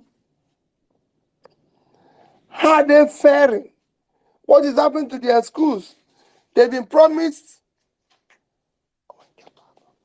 they were promised even loan. How many of them have received it? How many of them have received it? So these are things that should worry them. You know? So that's the thing. So the most important thing for the youth is for us to stay on together and saying, yes, they're not going to come give some of us money, do this, because that's what has happened over the years. Over the years that, they will do youth association, they will take their head people, give them money tomorrow. Because of it now, most of our youth, you have a lot of youth age groups now, because by the time they finish using you, they'll drop you, then you have no alternative than to form your own group. Form your own group. So if you go now, there's so many youth group, there's so many groups, because the people they've used to dump, you start finding relevance in one thing or the other. And politics, people are now, the only business that thrives in Nigeria now is politics. It shouldn't be. Should be other areas of endeavor. So the youth, there's a lot of sacrifice you need. We really appreciate that answer. Thank you so much, Your Excellency. Thank you at Maya for drawing something to my attention. At Soul underscore TFD, your question was also centering around before we can get good leadership, what are the responsibilities and roles that citizens need to play in order to actualize the new Nigeria? And I think PO has spoken along those lines. So thank you so much for that. PO, we need you so much. The people want to speak with you directly. Do you mind stepping out and coming back in, please, sir? Sorry for the inconvenience. I should go out and come back. Yes, please, sir. Just go out and Yeah, request the mic again. Thank you. We'll be on the lookout. no problem. Thank you. Thank you, sir. Over to you, Miss Pearls. Thank you very much, Gloria. So while we wait for people to leave and return, Okay, I think we yes, have some. Okay, can you hear us, Miss Pearls? yes, I can. Can you hear me now, Perfect. Gloria? Yes, I can hear you. Okay, so while we wait for people to leave and return, I'd like to make a kind request to everyone here. We have tons and tons of people requesting for the mic, but it's mostly guys. I'd like to request for the ladies I would like to appeal to the ladies rather to request for the mic and come up here. Don't be shy, don't be scared. It's an open space for everyone to come share their thoughts and ask their questions. We have one lady on stage already, but we want more ladies on stage. So please do well to request for the mic and join the conversation here. And my apologies if I'm not able to respond to them. Right now I have tons of them as well. I'm trying to coordinate here and another platform. So please bear with me. So we will wait for people to come I'm back. back. Okay, he's back already. Your Excellency, can you hear me now? I can very well. Perfect. Thank you very much, sir. So real quick, I'll pass the mic over to Mary. Mary White, how you doing? Hi, Pearls. Hi, Your Excellency, sir. Hi, Power of Facts. Hi, everyone. Thank you very much. Excellency, hi, so it's good to see you, to talk to you again on Power of Facts. Thanks. So my question is, I know you have encouraged us to be opposition. Can you hear me, sir? Yes, I can very well. Okay, so you have encouraged us to be the opposition. So my question is, what is your stand for, I guess, the obedient movement and also the Labour Party forming a formidable opposition with other political parties? Thank you, sir. Well, like I've always said, I'm not desperate to be president of Nigeria. I'm desperate to see Nigeria work. So if we have other people who can collaborate to achieve that, why not? But we must be sure that they believe in what we are fighting for. It is not be a collaboration, an association that will end up in transaction. Because that's what you see in Nigeria. People say to you, let's work together. Why not? But we must be sure that they believe in what we are fighting for. It is not be a collaboration, an association that will end up in transaction. Because that's what you see in Nigeria. People say to you, let's work together, let's form this together, only to see that it's the same forming together to go and start doing the same.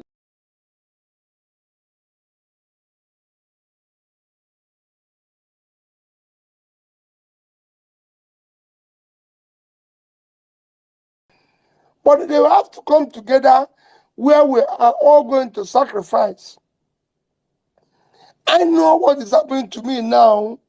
I know the pressures I am in to be in, and I know this pain it is to be out, where people are saying, this thing you're doing, you're just going to put up yourself where they will destroy you. Why don't you do this? Why don't you go this? Why don't you go along? You cannot change Nigeria. Nigeria is this. Nigeria is unchangeable. Nigeria is this and everything. So if we see people who believe in the same thing we're doing, who we can all work together with, yes, I'm all for it. And I believe there will be. But until then, let us not go and do collaboration for the sake of ending up in transaction and then let the people down. I, Peter Obi, have said it. God, do not allow me to continue or do this if in the end I'm elected and the poor people in the north today who I know you can pull out of poverty, poor people in the south, people you have to put, you cannot do it. I believe I'm committed to what I want to do, and I have an idea of what I want to do. And I believe that it is what is the best interest of the country. So in that case, those who believe in the same thing, let's work together and achieve it. But let's not be the type of situation that has happened in Nigeria, where people came together, were shouting, and when they had the opportunity, they could destroy the whole thing completely.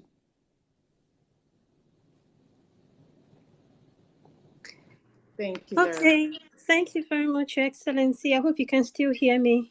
I'm hearing you very well now. Perfect. So right now we'll take one guy and then we'll take one question from the TL. So let's take Joey. Hi, Joey. Hello everyone. Your Excellency, happy Sunday to you, sir. My question I to you wish you is, the best. my question to you is this: the country is heavily divided at this point, and we all know you're going to be the president someday. How do you plan to unite this our divided nation, sir? Thank you.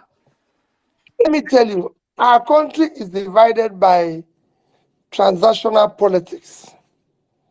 It's divided by transactional politics, divided by politicians who want us to remain divided for their own interest, for their own transaction. Once you move this country from consumption to production, the country will unite. It will be the same because people's hard work, talent will match up their opportunity. Then every other country in the world is divided, even United States. The reason why they are not in UK, same thing. The Scottish man, does not believe in the English. The same thing. So many other Ireland, all this. However, because it's a productive system, people's hard work and talent match up the opportunity. There's nothing to share. What we're sharing in Nigeria is finished. What is remaining is production.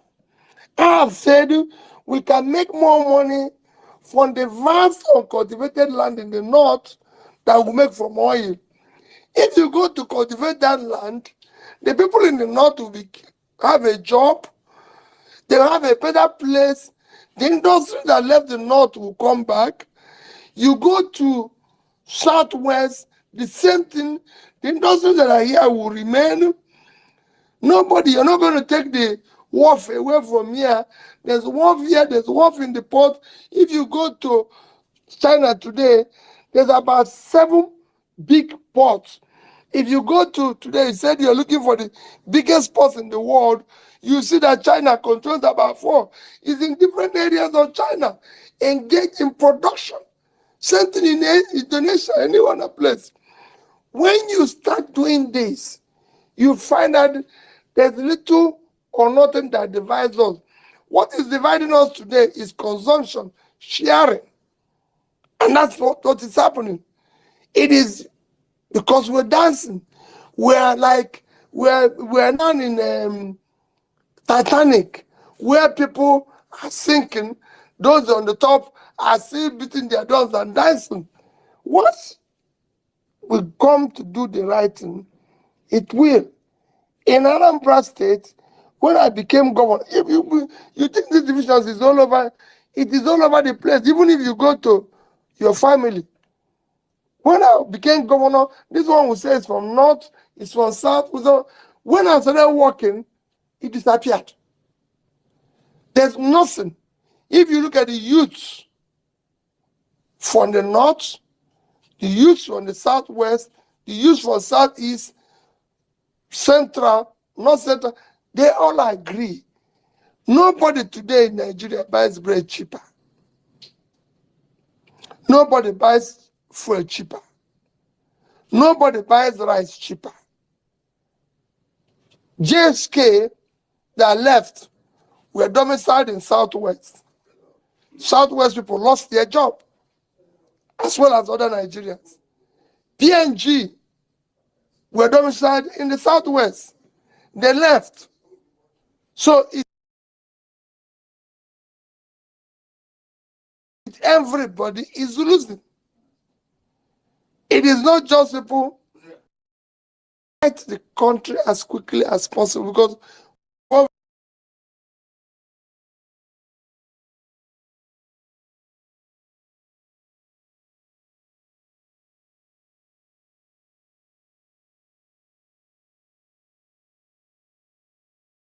private businesses, private listen, their hard work.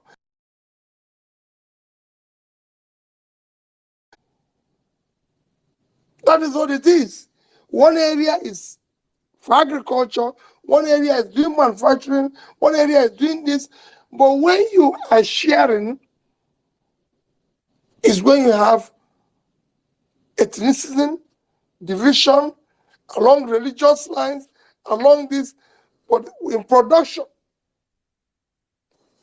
everybody is united. Thank you. Okay, thank you very much, Your Excellency. Thanks for that response. So right now, I'll go over to Gloria to take a question from the TL. Over to you, Gloria. Thank you so much. And I want to apologize to everybody. There were some technical things we were sorting behind the scenes. I am so sorry because they've been flogging me on the TL that I did not paraphrase some questions properly, and I apologize for that. It's a lot worth coordinating. But thank you, thank you, thank you for your patience. Your Excellency, I have a question here from at WizKid Tunes at WizKid Tunes is asking hashtag Peter Obi on parallel facts, hashtag ask PO a question. How will you tackle tribal bigotry in Nigeria? Because it's like a thing that seems to be shifting our attention from demanding a better governance right now? What are your thoughts, Your Excellency? Well, it is for this are the thing we have started. And those who live off, remember what I always say, we have for enemy, whenever you want to bring a change, you have for enemy all those that live off the old order. So what you have now is that the people with the old order is the one fighting now. And they are saying, we will crush this Peter Obi. We will make sure. And they're doing it jointly. So that's why you're seeing the ethnic bigotry. You're seeing this because they were going to throw in everything. Oh, he's not he's a Christian. He's against Muslims. Is Muslims buying bread cheaper? No. Are they buying rice cheaper? No. Is food cheaper for the Muslims? Is there any free station that sells food? No. They are the ones who are going to tell you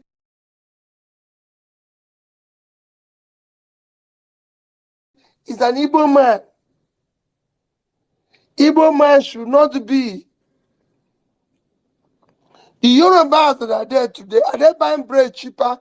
No. Are they buying food cheaper? No. Go to Lagos today, go to Ibadan. If you see any filling station that is selling food cheaper, let me know. If you see anyone saying, so until people realize that this is not about Ademi, it's not about Ibrahim, it's not about Obi, it is about a country called Nigeria. The biggest Muslim democracy or country in terms of constitution is Indonesia. It's doing well. The tiny ones like Dubai and everything, they're all doing well. Saudi Arabia is doing well. Iran had just published a few days ago something countries that can come into Iran without visa. Countries in Africa like Ghana and everything is there. Nigeria is not there. Yet there are more Muslims in Nigeria than the countries they published. They didn't say, oh, well, listen, we have more Muslims. They didn't publish Nigeria, giant of Africa. Countries in Africa are now telling us we can't come to them without visa. So we have a problem we need to solve. And this problem does not. There's no place you go now and say, I'm a Nigerian Yoruba, they give you visa. Or you fly cheaper. Nobody goes and say, I'm a Nigerian Northerner. When Buhari was coming, they were saying the same thing. Oh, this is he has come and gone. What changed in the north? Same thing is what we are going to have now. So this is the style of the old order to keep being there. And we must overcome it. We must deal with it. I urge all of us to be tolerant and understand each other. I have worked with every area of this country. I've been to everywhere in this country. The old order is crippling us by infusing this. There's so many Yorubas today that are married to Igbos. There's so many Igbos that are married to Yorubas. The same thing in the north, in the middle belt. I know a lot of people today, not that are married to Igbos and everything, but they continue to tell you, I know a lot of Muslims who are this, even prominent people, prominent families now where the man is a Muslim, the wife is a Christian, and people have had all sorts of things. Yet, they keep telling you because it serves their purpose. So then they tell you that Peter Obi is imposing religious war. Peter Obi is doing this, Peter Obi is doing that. When there was bomb in Kaduna, he affected mainly Muslims. Peter Obi had gone there. Those who are shouting most, they didn't go there. They didn't go. But they will be the first to shout and tell you it's about Muslim. When I was campaigning, I went to everywhere. One of the things I observed when I went there and everything, talking to other people, is that you have people who are not, it was not P2B who put in, or Christianity that caused the criminality in the north.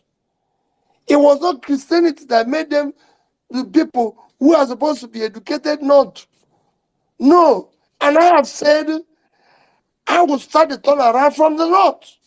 Because I know what the problem is.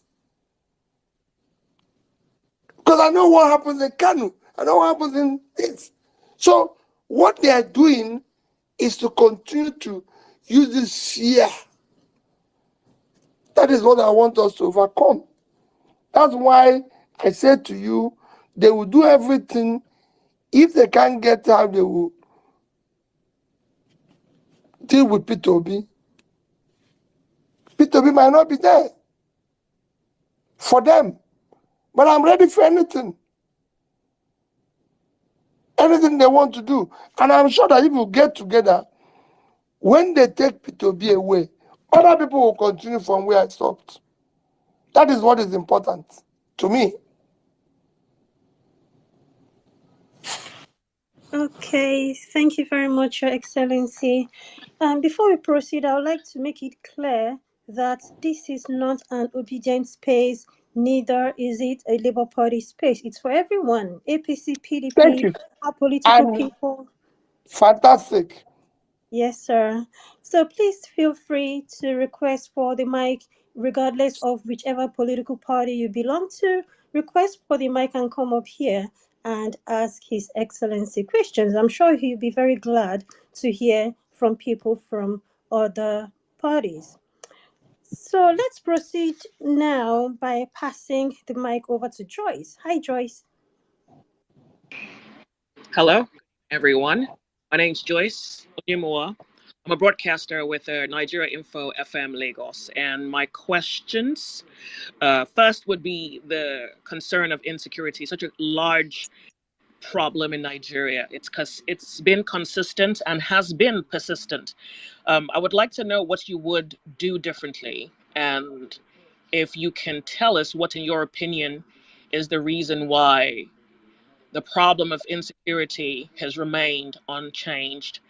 The other question, which is hardly a question, but regardless, it's about the spirit in town, the pulse of the people.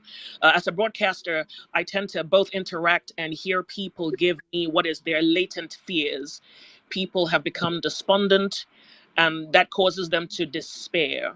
I feel it's because they do not see something or someone reminding them of the courage and the will to pursue this vision for a new Nigeria. And in that regard, I'll be willing to extend an invitation if it is convenient for you to come on radio to speak to people, to remind them of the impetus it will take to be the Nigerians in the new Nigeria and what it would, require of them in order to achieve the new Nigeria. Thank you. Thank you very much. And thank you for your invitation. And I assure you, somewhere along the line, we will talk about the invitation and I'll be part of it. Maybe not immediately, but definitely will be as we go along. On what you talked about insecurity, there's no way you will not have insecurity we're going through now. In any other nation, my sister, you can't have 50% of your population living in poverty. You can have almost 60% youth unemployment with all the energy were in their productive age, and you will have insecurity. It has happened in countries and countries over the world. When people talk about agitation now, that is all over the place, I said to them, Go and study Brazil, Mexico, Bolivia, other some of the Asian countries.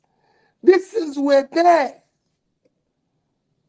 because you have a high level of unemployment. I was talking to a prominent Briton the other day, and I said to him, if you have 15-20% unemployment in the UK, nobody will come out of his house. Very simple. That's why nations work hard to ensure that their people remain employed, because they know it causes problem like issue of criminality, disorderliness. So what you need to do, and that is what Nigeria is facing, is happening in countries like Brazil, Mexico, and all countries around there. The more you put people out of poverty, the more you reduce criminality. There's a time every Mexican wants to move over to America. Today, Mexicans in America are going back to Mexico. So you could see. So it was Brazil and everywhere. Same thing in Asia. Indians are going back to India to make money. Indians become authority here today. Indians have become this. So it's Vietnam. So it's Indonesia. Today, Indonesia health setup have become exemplary. When I talk to people, authorities in health globally, they said to me, Peter, go and see what Indonesia is doing with the issue of their healthcare. So the more you do the right things that propel development, the more you have your people. Before, Nigerians were not running away from Nigeria. When I was in university, everybody wants to go to university in Nigeria. Only few people want to go abroad. Today, I had one of the famous pastors tell me a story that they pray for people's wish. That he was surprised when he said, people are looking for visas to go abroad and do this, and he wants to pray for them. Everybody came out, including old women and men. And he asked them, people want, they said they want to go too. Everybody wants to disappear. And people are dying across the oceans. And people are dying across the deserts, wanting to go away. Why? Poverty. It wasn't so. Because then when it was good, you enter Nigerian Airways from here, it's only about 200, 300 naira. You fly to London, you don't need a visa. I just said that Iran have just listed countries that can come without visa. They didn't put us. And this is what is happening to us. Dubai, 1991, when I went to Dubai for the first time, the people I met were asking me how they can get more Nigerians to come. You just come to the airport. Visa. Today, we're kneeling down and begging them to allow us to even pass. You know? So everything we've been denied everyone because things are not working. That is why you have criminality. We need to deal with it head on. And we have the resources to start reversing that. It's not going to happen overnight. But we can start doing it. And that is what I am saying. And that is what I want to do. And that's what I've done in a smaller scale and can say it will happen. It starts with the leader. The leader must be clear on where he's driving this vehicle to. And that's what I want to do. That's what I want us as a body to continue to agitate for, where there will be respect for rule of law, where the executive, legislative, and judiciary will be men and people who want to sacrifice for this country.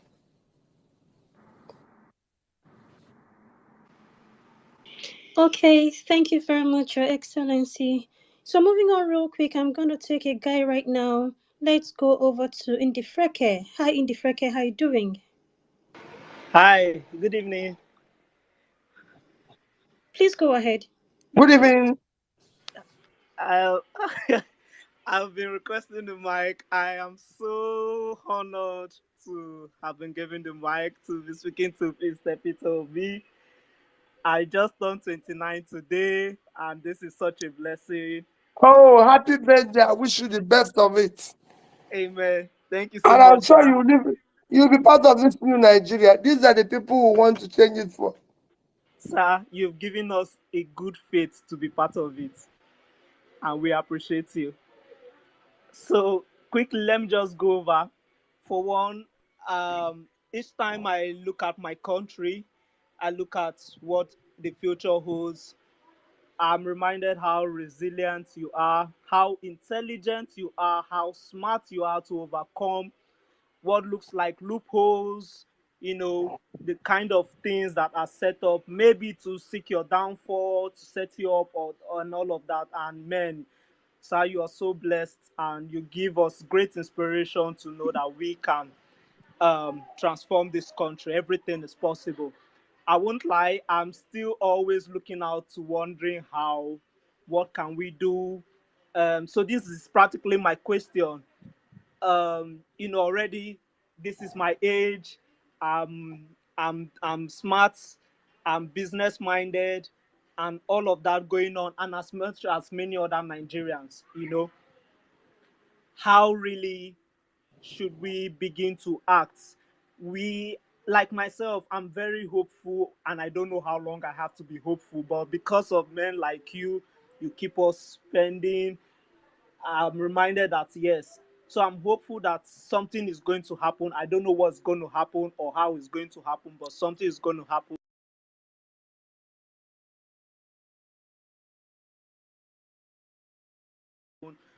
But in the meantime, while in the tunnel, how can we live and gradually take our? I think one of the mantra you really put in through taking back Nigeria is the idea of not doing it in the same manner that we are trying to eradicate, which is rigging, fraudulent acts, and all of those kind of aspects.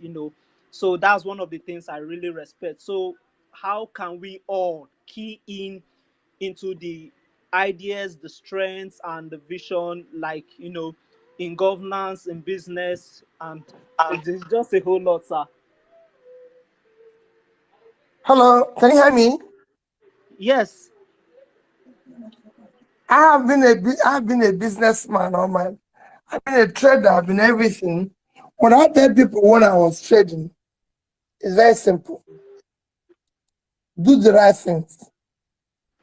Nobody will tell you. I've been accused of everything, but it is not easy to be a criminal for a long time. Some people have said, "Oh, Peter B did this, Peter B did that." I can tell you, I've never been involved in anything that is wrong. No, never. I have never. I've tried to stay within what is right, do what is right. I try to stay close to God. I try to do things with fairness to everybody. What I mean fairness to everybody. Where unknowingly, I have never. I've been a businessman. I've borrowed money from banks. I borrowed money from individuals. Not one person will ever tell you that P2B was giving money or did a transaction with and he cheated him. Instead, I've been the one that people have cheated. And I take it. Because for me, I tell people, nobody will ever lose his trust on me. If you give me money, I want to use it well and pay you back. Even till today, I do borrow money from individuals. I do borrow money from a system, and I've tried to show those who gave it to me that it is their own, and I'm paying them back. Today, we owe people, even from this exercise we went. But as much as possible, those who are genuine, who did the right thing, and we genuinely contracted them or borrowed money, we're paying them whatever we can get, wherever we are. Even those who represented us legally, I said to them, I'm owing you. It is my responsibility. I'm looking for what I can do to get money to pay you, but I'm not going to say because this is my condition or this is my situation, I'm going to do the wrong thing. No. Capital, no. I'm not going to jump and say, okay, these people are going to give me something, this and everything. No. People, I can tell you, the offers I get today is mind-blowing. On the other way around, for refusing the offer, what they want to do to me is also very frightening. But I'm ready to go through anything. And like I keep telling people say, oh, Peter, you put your life on. I said, if I die at 60 something, I didn't die a young person. Some people died in their 20s, 30s, and everything. And by every message of God, I have kids who are now graduates and doing their own thing. So if I go, fair enough. As long as I don't deviate from this, what I set up the day I decided to get involved in government. I'm happy that my experiment in public life, nobody will say, oh, he was involved or took any failed bank money. My involvement in government at the lower level, it didn't happen. And at this particular level I'm seeking today, what I want is God to use me and all of you to change this country. So sacrifice. Sacrifice. That's what I can tell you.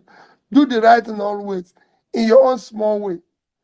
But once again, happy birthday. May God Almighty that have been with you all this while continue to bless you always.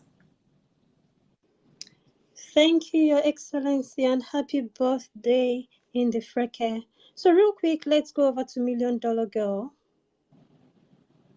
Yeah, thank you very much. Good evening, Your Excellency. It's good to have Good you evening. in. Good evening. Yeah. So you've answered a lot of questions, and I figured we've not even checked on you, sir. So I would like to ask, permit me to ask, how have you been since the Supreme Court judgment? Because I wake up every morning angry and very sad, knowing what happened and knowing that more or less they got away with it.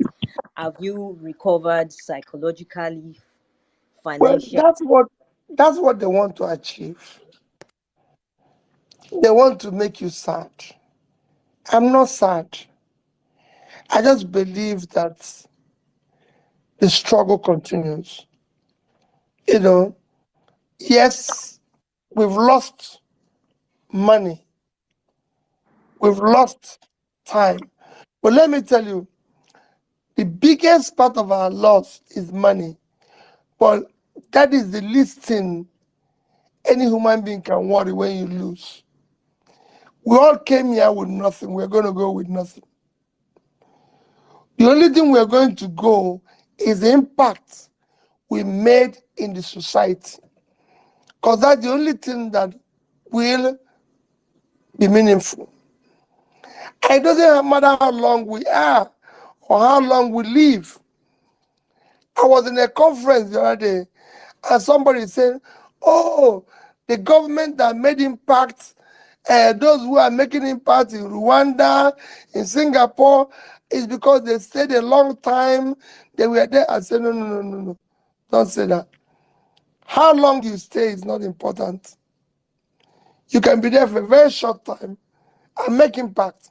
And I gave them an example of those who didn't stay long. I started with Mullah Muhammad in Nigeria. I said, when he became head of state, they wanted to build for him a presidential mansion. He said, no, let's use the place to build 1,004 flats, which is there today for civil servants. But instead, he worked from his house. He didn't say, don't kill it, but the impact is there. I gave an example of Kennedy. Kennedy didn't stay for the full 8 years that is allowed, but America still today make reference to Kennedy. But so you can stay for a short time, just like the same thing I say every day. We want a better Nigeria. I've lived in other countries of the world. I've lived in the UK. If Nigeria today is like UK and Peter is not present, I'll celebrate it. We want things to work. And for me, I'm okay. I'm fine. Be rest assured, let us remain cheerful. Let us remain who we are, because they want to depress us. They want us to feel pain. They want us to, everything that can happen to us to not to continue is what they want. That is why they're worried that how can this man still be running around after the election? He's gone to court. When I tweet now, they have hired thousands of people they're paying, and they're youths whom I'm fighting for. They've hired thousands of them. When you tweet now, they come back. Stupid man, you'll never be president. You're foolish. The other day, you raped a woman. There are all sorts of things in there. And I laugh. You know, you'll never be this. You'll soon be killed. You're a thief. You stole money. That's why you went to Anambra State and bankrupt the state. Killed people, stole all their money and everything and everything. Yes, it is coming after you. ICPC, they've stood up everything. And they are going there. And the people who are doing this now, young people, somebody told me how much they are paid, how many of them have been hired, thousands of them being given money. And I asked him, okay, you're doing this. Tell me, how long will they pay you this money? Of what use is it to you? In your village, do people buy food cheaper? No. Is it enough for you to meet up your obligation? No. Peter just wants us to work. If it works for everybody. I've lived in a system that worked for everybody. And that's all I want. So for me, I'm fine. I'm healthy, and I thank God for it. I don't have any issues, anything to worry about. It might be difficult. It might be painful. I'm struggling. My wife, my children might be going through it. But, we all have our different problems to deal with. So I thank you for your care and everything. Thank you very much, Your Excellency. So, real quick, let's go over to Omar Sissoko. Hi, So I'm not Omar. going to have time to ask my questions, please. Yes, I'm gonna come over to you. I'm just taking everyone according to how you came on stage. Thank Thank you. you. Good evening, everyone. Good evening, Excellence Good Obi. evening. Thank you for everything you're doing for Nigeria.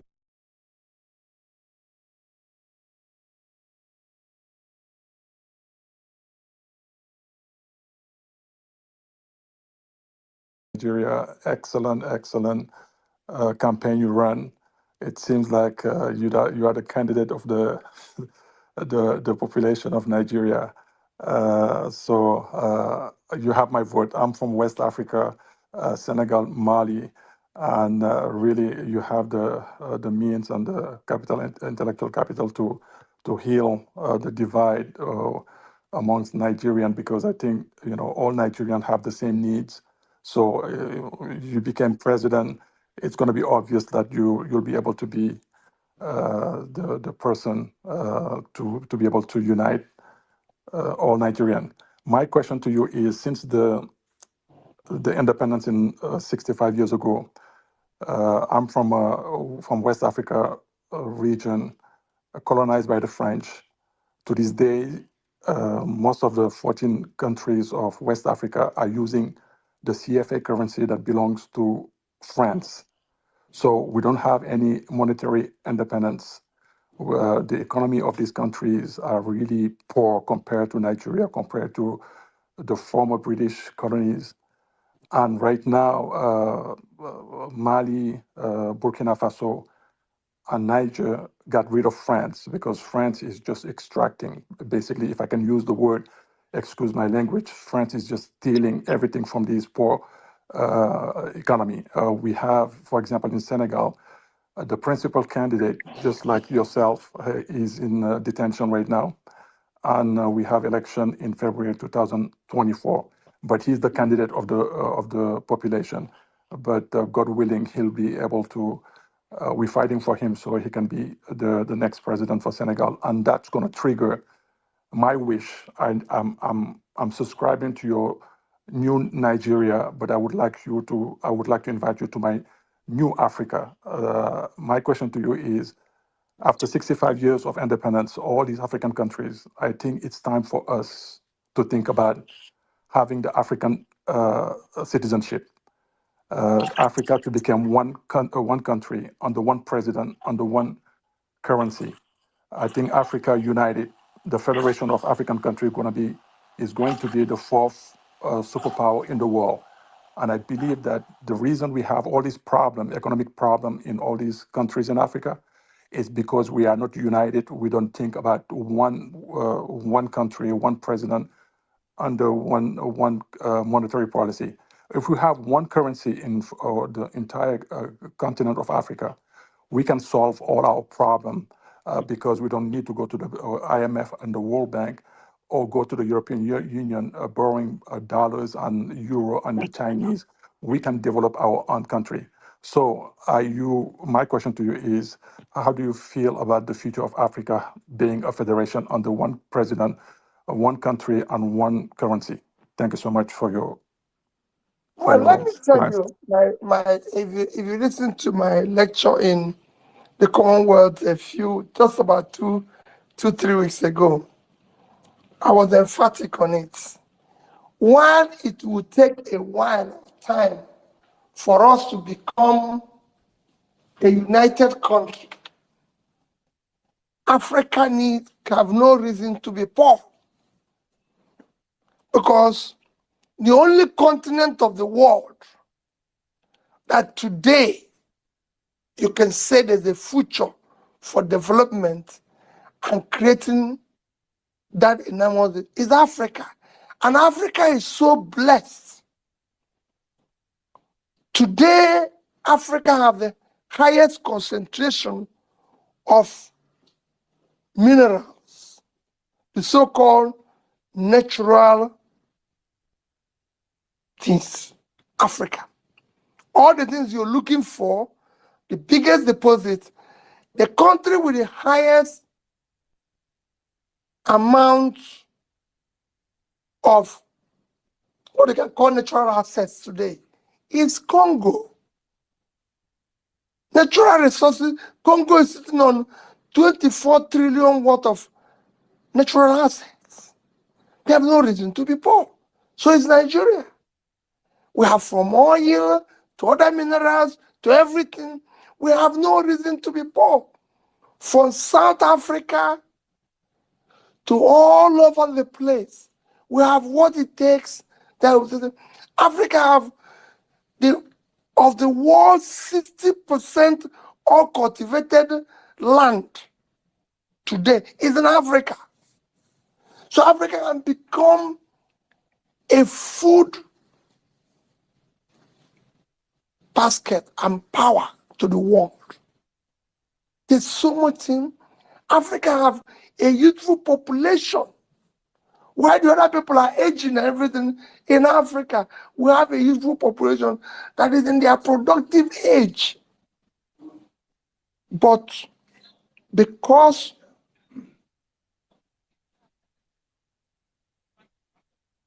we have a leaders,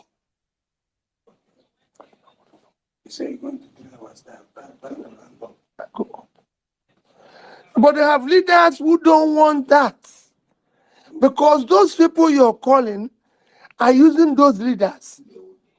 It will shock you. I was campaigning to be president of Nigeria. I'm going to tell my story around my book one. People are inviting you. Oh, we want to see you in different capitals of the world. And you go there, people say to you, we're going to put in this amount of money in your campaign, but this is going to happen, that is going to happen. I said, wait a minute, you're talking about my country. You can't do that. Why are we going to be going to United Nations to complain or beg about what God has given to us? Our seas, our waters, our oceans are being occupied, and all the resources there are going to foreigners. Why are we not going to United Nations to complain about foreigners in our territory? Our natural resources are being mined by. So the things we need to do, and I can tell you, it will happen. We will start by making sure that people are the ones in charge, running our affairs. We might not be united, but I keep saying Europe is not one, Asia is not one, but they found the common reality that they need to work hard and deal with their own issues. And that is where we will start. We must come together as a country. We must be able to have peer review mechanism to be able to say to the African leaders, OAU, everything must work as a family. We must be able to look at an African leader and say, you're wrong. You shouldn't treat your people like this. We're Africans. We should be able to say, have leaders who will not be there forever.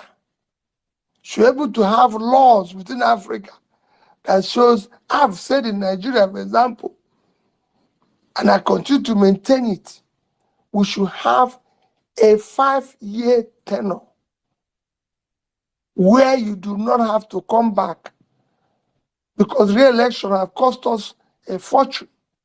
So 5 years, you go, and we rotate it all through our 6 geopolitical zones to be able to manage the problems within us and focus on voting the right people. People say to me, oh, no, I said, give me 5 years. I will show the direction that nobody can reverse. Because when people see that it's going well, if you want to reverse it, they will deal with you. In Anambra today, nobody can reverse what we did in education. Our education is thriving. Our health is thriving. If you go, when I started, there was no single school of nursing sciences. Today, we have about 8, and they're doing well. More and more are bringing up. In fact, other people are trying to now, I've seen 2 now coming up. So you cannot reverse it. If you reverse it, the people will protest. So For me, it is all about United Africa because that will take time. The same people will come and disrupt it. So let's get people work. Let us come together first, separately as we are, and start doing things, start trading together, start showing each other, making sure that this after which we have signed the agreement is working, make Africa to become productive, produce say goods today. Trade within African countries is still below 10%. It should be more. And it's not something you talk about. It's about, again, having people who are competent to drive the process. Shouldn't just be one or two. Should be all over Africa. Thank you. Can Thank I you have very much. one more quick question? I'm so Mr. sorry, Obi, Omar. I think you have a great chance on every single election. It's going to take 4 years. I think you should start right now and put your team on the ground and get at it. And once you control everything and you have the presence, strong presence, I think the presidency will be yours, God willing. Thank you so much for your time. Thank you. In Nigeria, when you start on time, because it's too expensive, we're there. We're doing whatever is possible. And we'll continue to do so. We're going to we're going to be helping out. Thank you. You're welcome. Okay, thank you, Omar. Thank you, Your Excellency.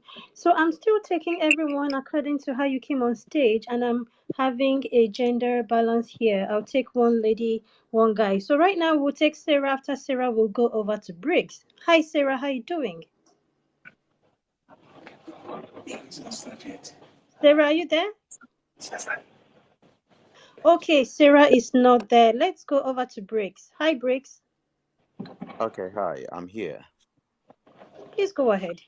Good evening, everyone. Thank you for the opportunity.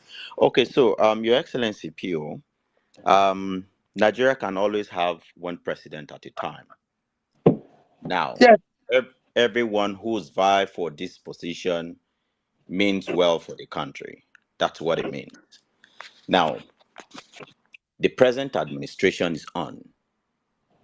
Would it be out of place, since you're not able to become the president, to offer hand of fellowship to work in this administration to make it work and make it better for what you want it to be? Now, That's you exactly can, what I'm doing by being in opposition. okay, For, being for in a system to opposition, work, for a system to work, you must be able to have an effective alternative everywhere in the world, even in your private business. You must have an alternative. That the reason why you're seeing America, Britain, everything, the first world develop is because they have an effective opposition. What are the things that have killed Africa is not having effective opposition, because everybody is lumped into one. That's what I'm providing now. And I can tell you, I can show you places where this would have gone wrong and people said no. Listen, Peter B will oppose this, or this person will oppose this. That is exactly what I'm doing now. That's why I'm even advocating that we have to either go back to parliamentary system or have a near parliamentary system where whenever there is in the parliament anywhere, when it's presidential questions time or prime minister's question time, he answers it himself, not through subletting it to somebody we didn't elect. So I'm doing that. And when I was governor, I tolerated that. Go and ask people like Dr. Chris Ngige and everybody. I allowed them to criticize what I'm doing. That's the only way to work. okay, so let me add to this, sir. If Thank you. you are heading the economic team of this administration, largely the economic team churns out policies that are people oriented and people friendly, Your Excellency, sir. If someone with like you with your knowledge heads the economic team, trust me, whatever you want to do for Nigeria will be in place and it will be passed. So why not be in the ruling party and leaving the opposition now that it does No, not no, work? no, no. It would be wrong. It would destroy the system.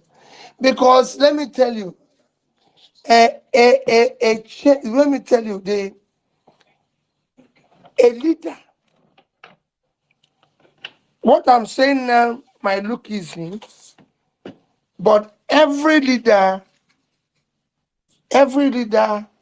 has his own purpose and his own time.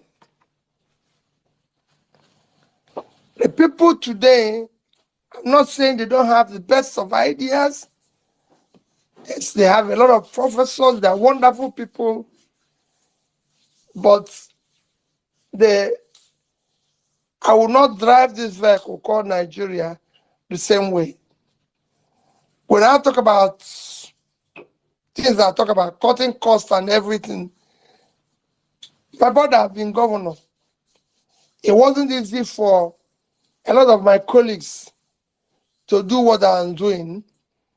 I've also been, if you don't know, it's not just being governor. I've also been bank chairman in this country where I was the only bank chairman who was not living in their land. I lived in a place called Festac. And I come to meeting and I remember the bank telling me you have to do this and everything. So people think I started this in the, if you go to the bank where I was chairman, Fidelity, go there, I turned down, said my pigeon will bring me here and I'll do this job and go. I did not borrow 1 naira from them for 1 day. I said, I am not here. We're here to manage people's money. So we have different lifestyles. What I'm doing now is what I want to do for the country to be good. And it is better where I'm offering it. And I've said it alternatively. When they do things, that's what makes a system work.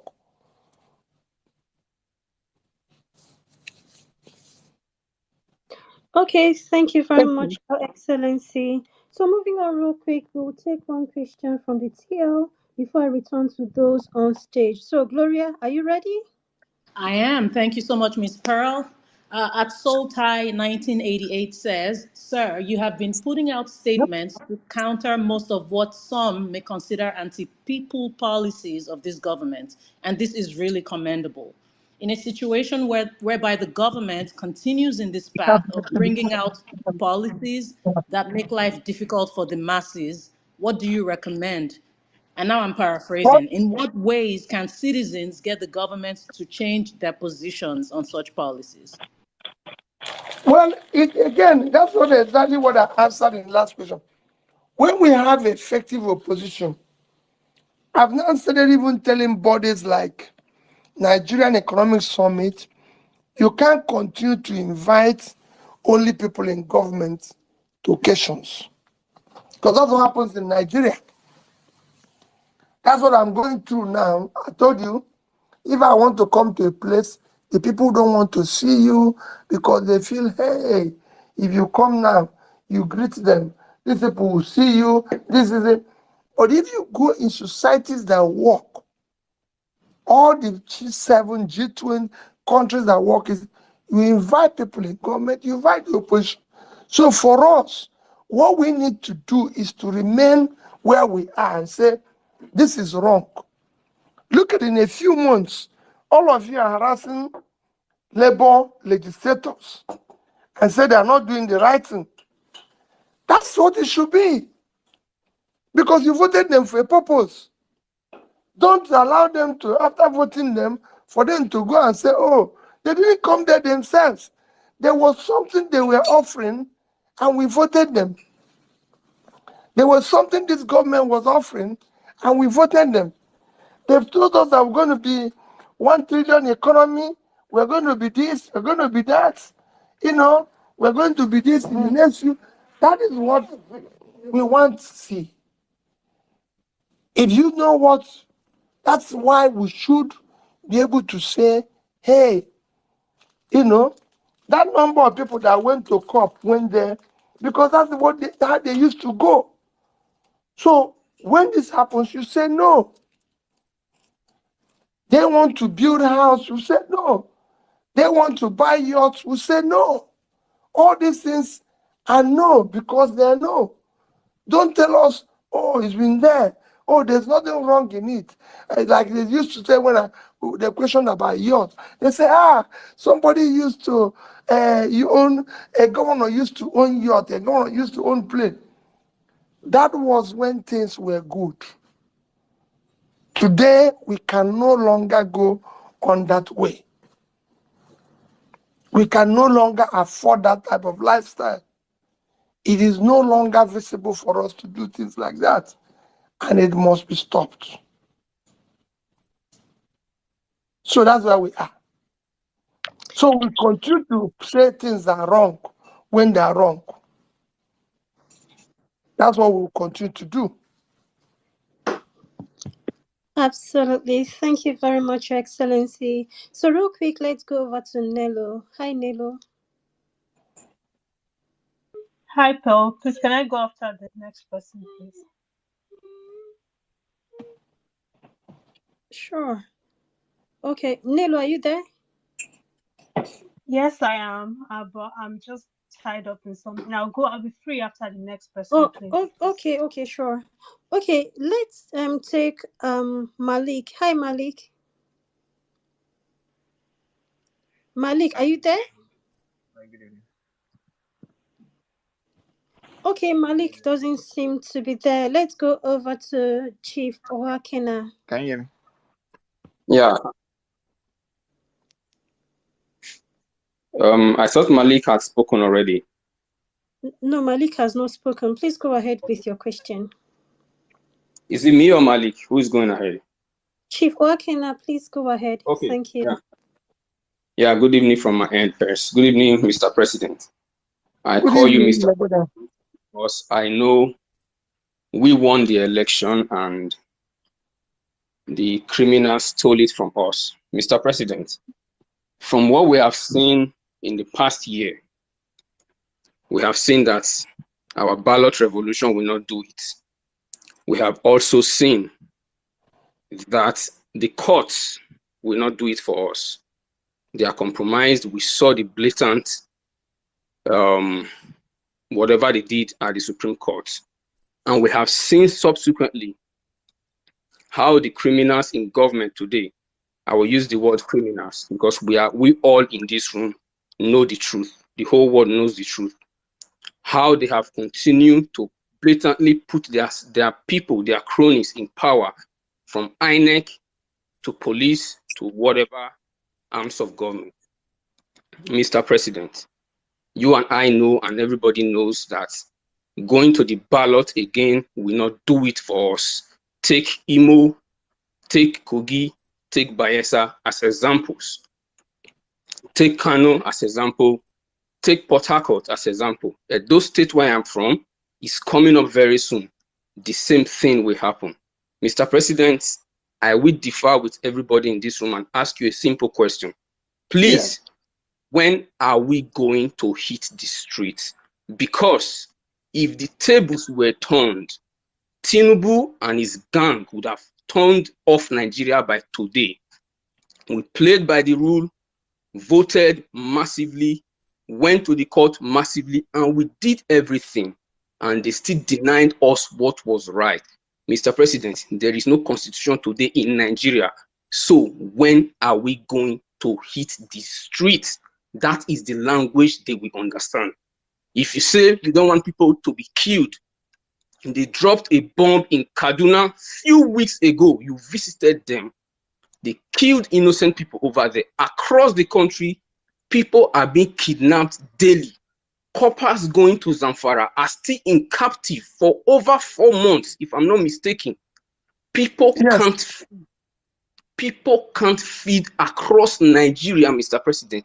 When are we going to hit the street? That is what they will understand. Because we won the election. And as I round up, Mr. President, you made a statement that people from abroad were calling you, trying to cut deals with you on how to govern Nigeria. We know they don't I'm want so that. sorry to interject, Chief Owaken. If When you are don't we mind, can hitting? you please go Thank you. straight to your The question? question is, when are we hitting the street? Thank you, Mr. President. Okay. Thank you very much.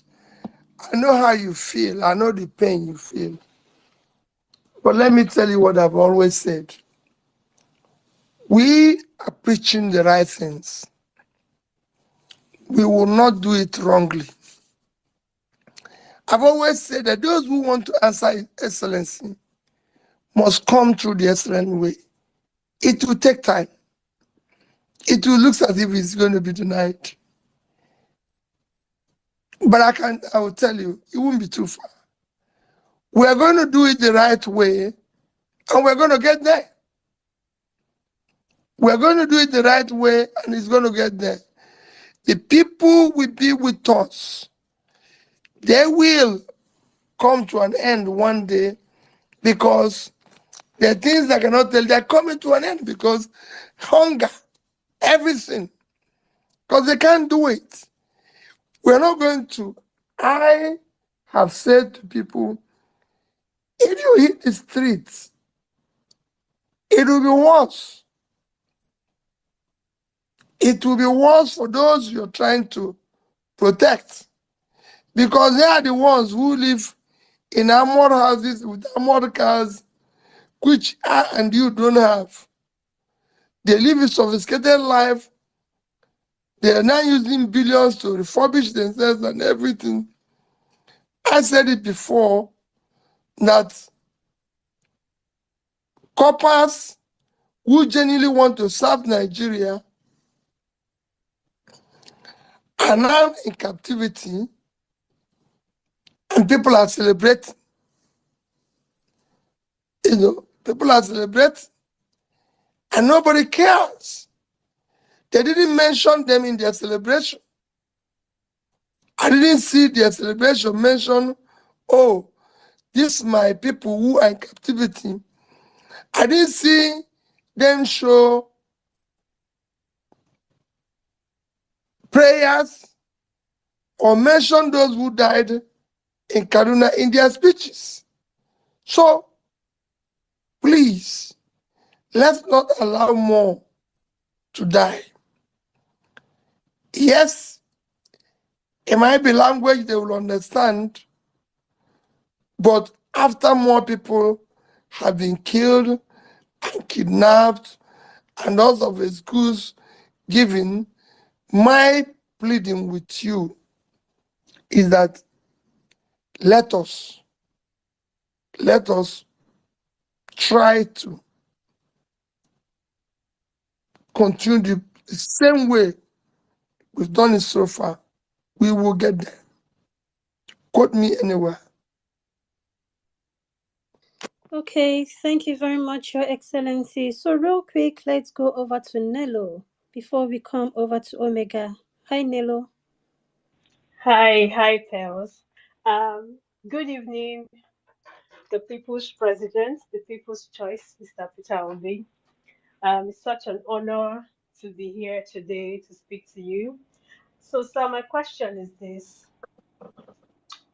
It's We an know that honor for me Nigeria, too. so we know that Nigerian politicians are ruthless. I mean, we saw what they did in the last election. And it's very nice to hear you speak and to hear your optimism, for the Nigeria that we want, the Nigeria that we deserve. But I'm just very worried, that we are dealing with, monsters, people who believe in holding on to power at all costs. And I'm looking at, what happened at the last election, and I'm looking at, the next election to come, because obviously for you to be able to effect any change of any kind, you need to be able to get into power.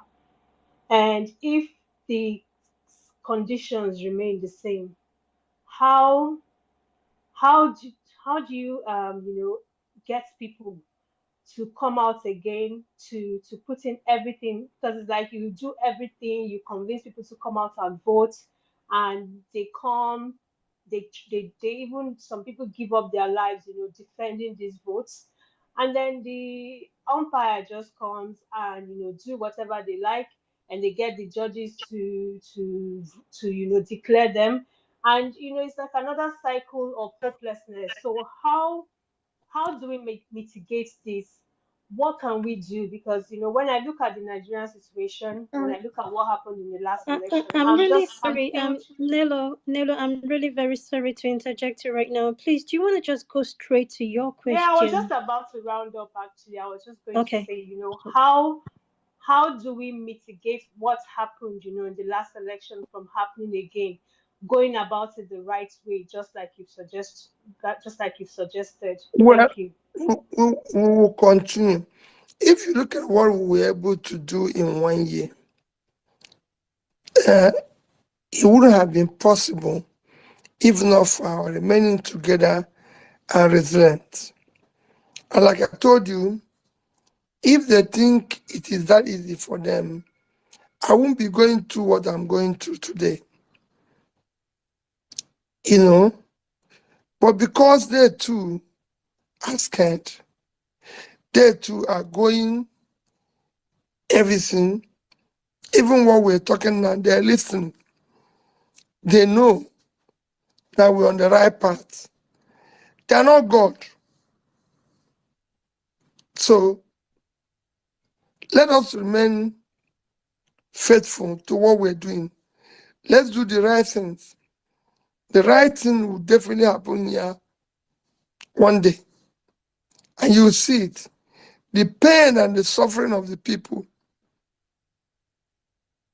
will be heard. It will not go in vain. And I believe it will happen soon, sooner than we think. We have people, difficult governments all over the world. One day they came to an end. Things that people thought it was impossible happened. And it will happen here. All that we is that we need to do, we need to remain together. It is important that we remain together.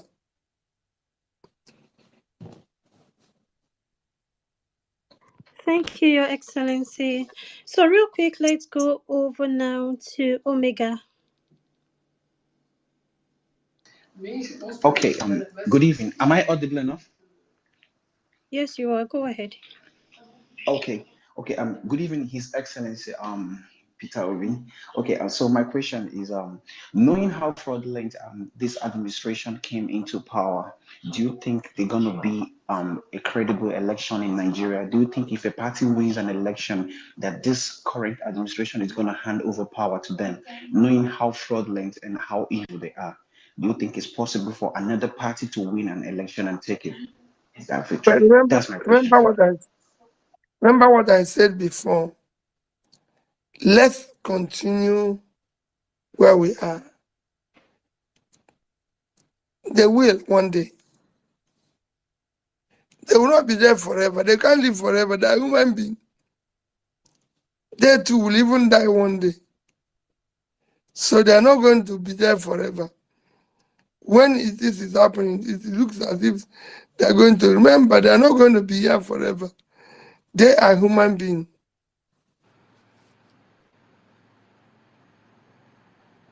Okay, thank you, Your Excellency, for that very quick one. So, guys, we will be ending this space shortly, and so please, when I pass you the mic, do well to go straight to your questions.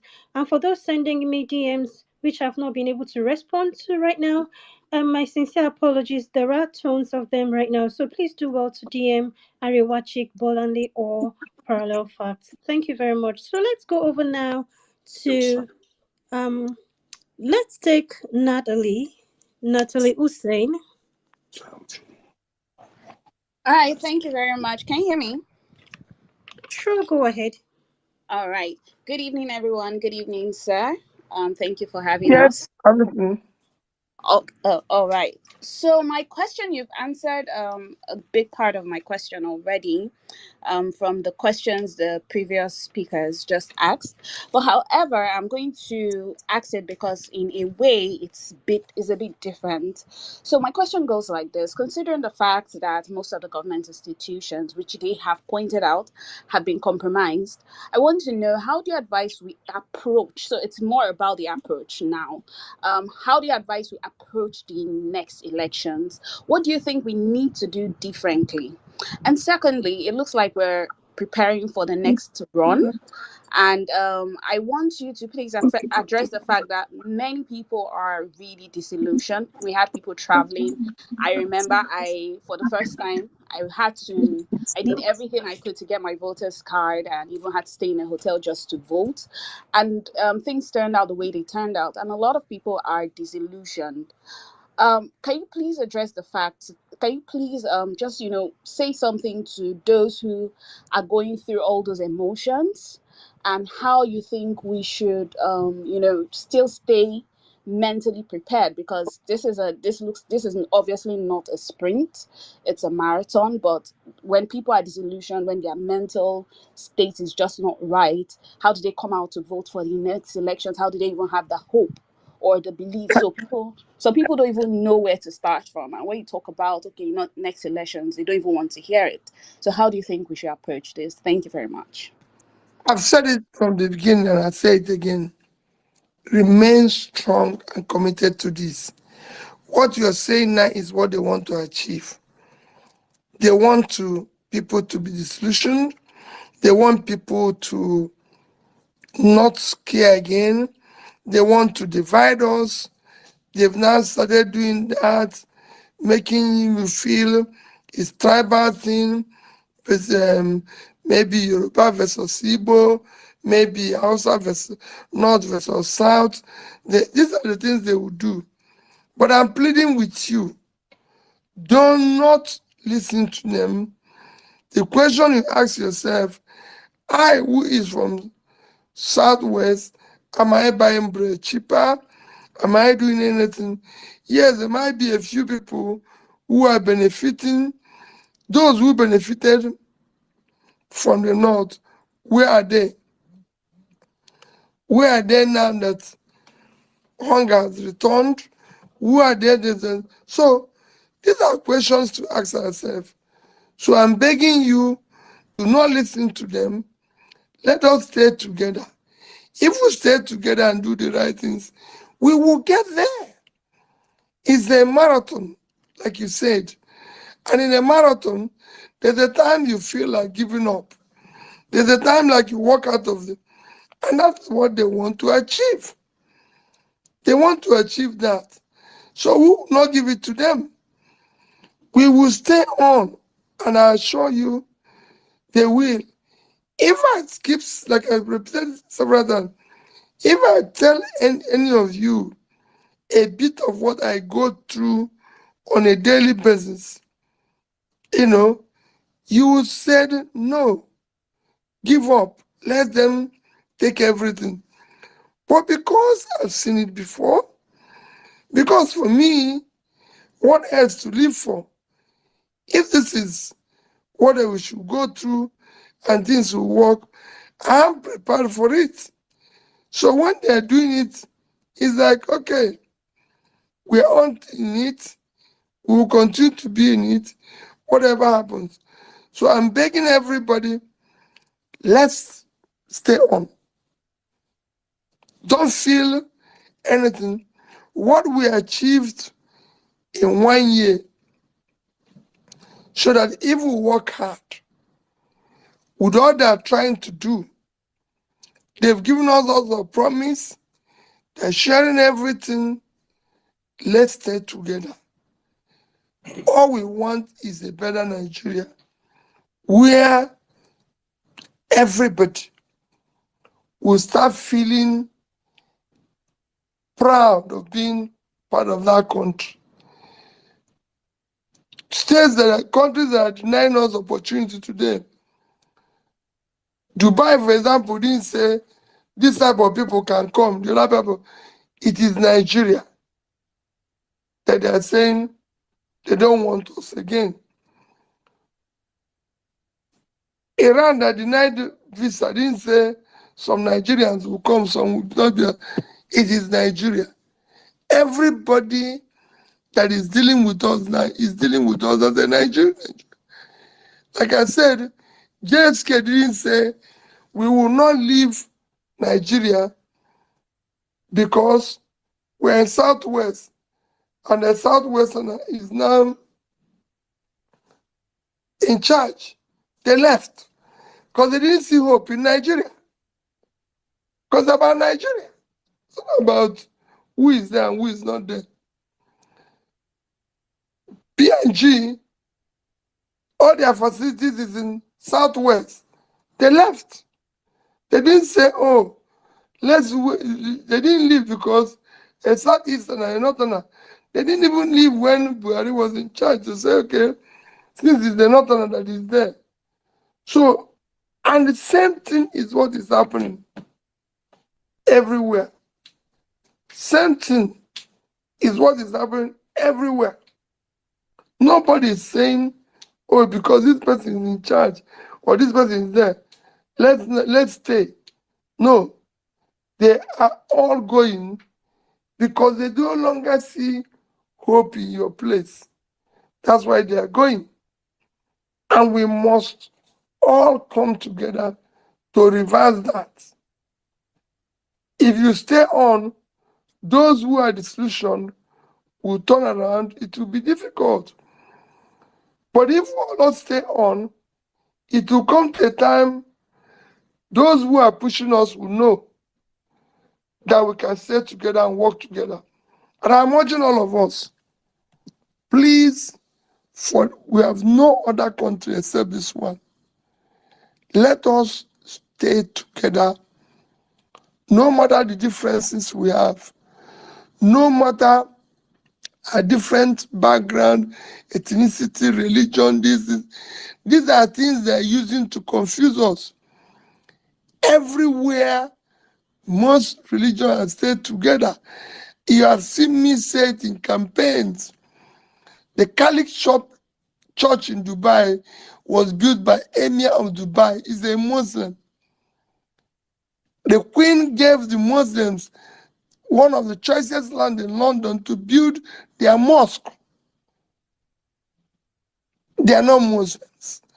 In the UK, everybody lived together. In other parts of the world, everybody lived together. Let us live together in Nigeria. Do not listen to them when they tell you Peter Obi is this, Peter Obi is this.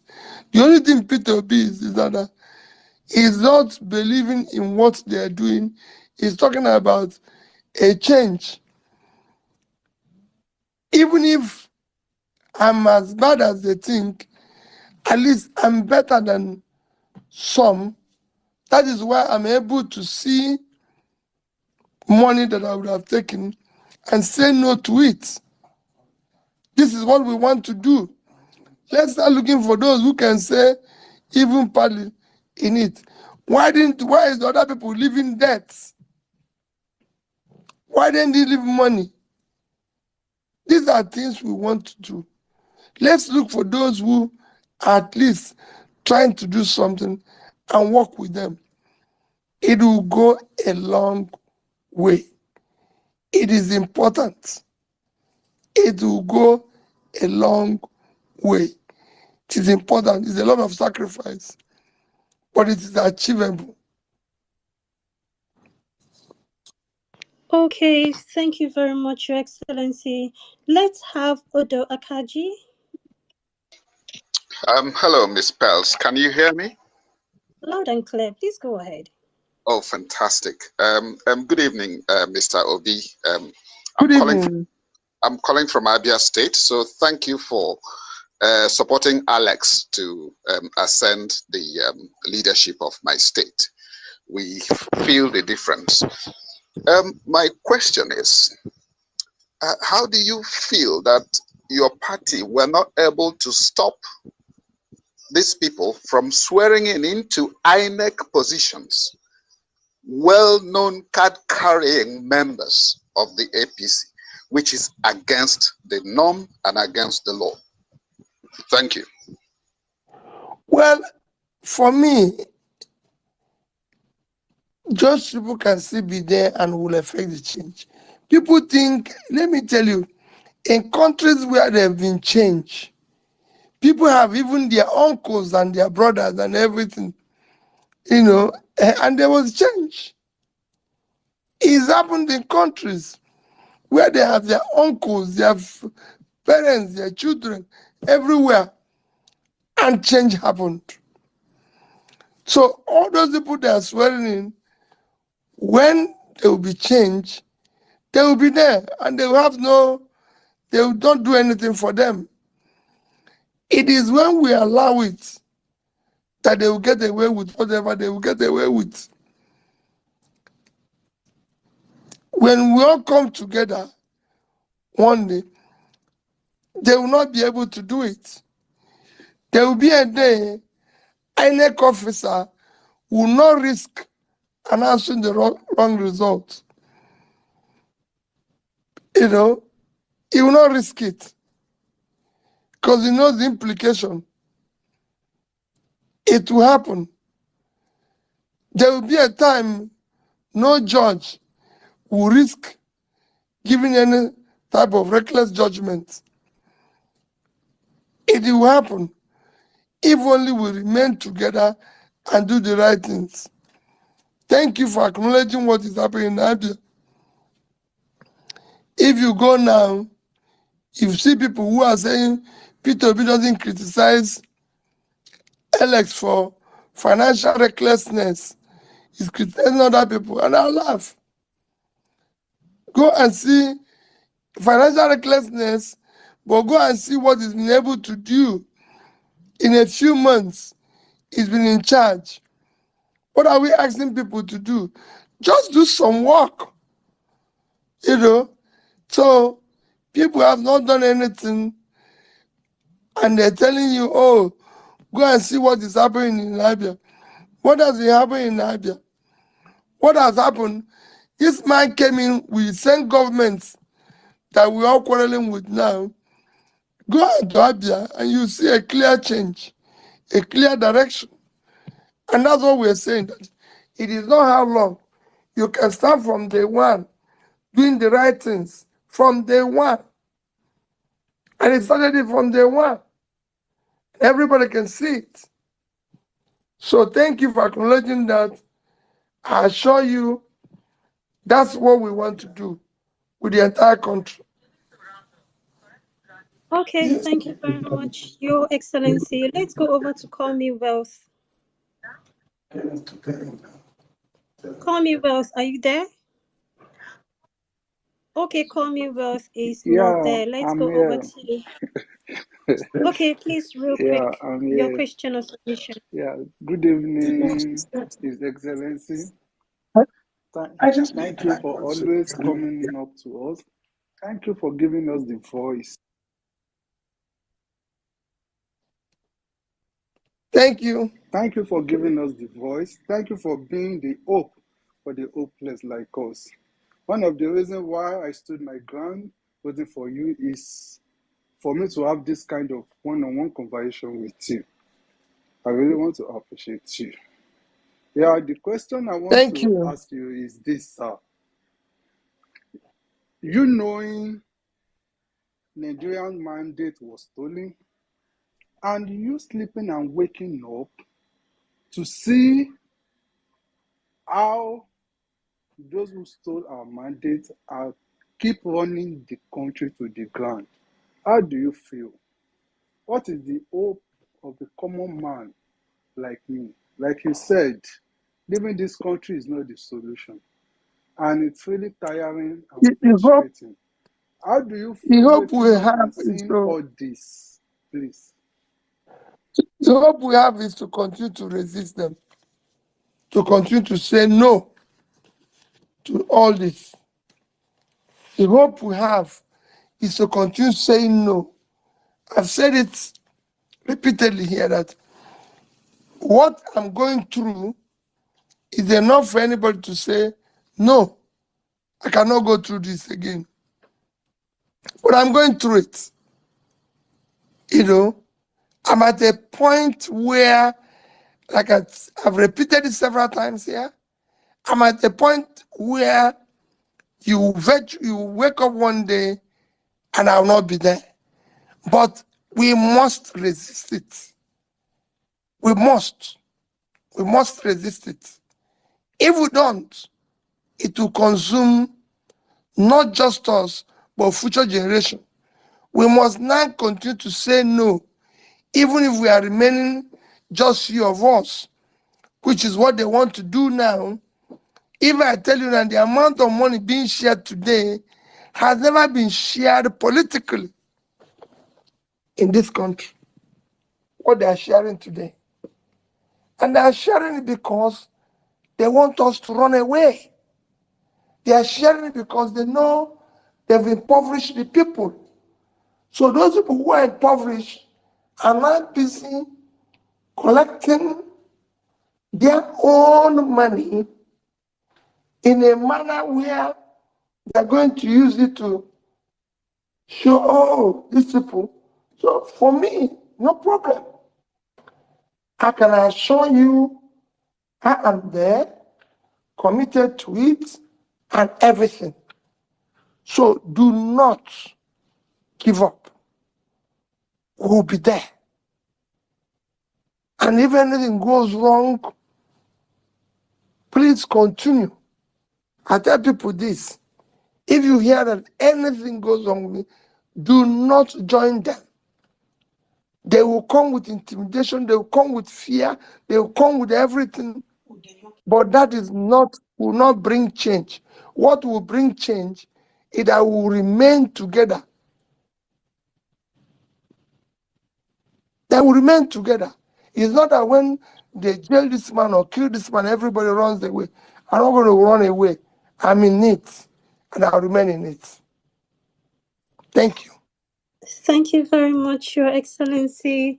Apologies, guys. We cannot take more speakers right now. We're just going to have the last person here on stage, and then we have to end the space. We've actually exceeded the amount of hours we planned to spend here. And again, I apologize. I'm getting tons and tons and tons of DMs from people, even as I'm speaking. I really apologize. I won't be able to respond right now till after the space. So over to you, Ibrahim. Then when you ask, Your Excellency, after Ibrahim asks, can you please answer his question and then go ahead and give your final submission? Maybe the Thank you person very is much, not there sir. any longer. Good evening, everyone. Good evening, parallels. My own is not very low. You have said that we have to come together. We have to stick together. We have to be together.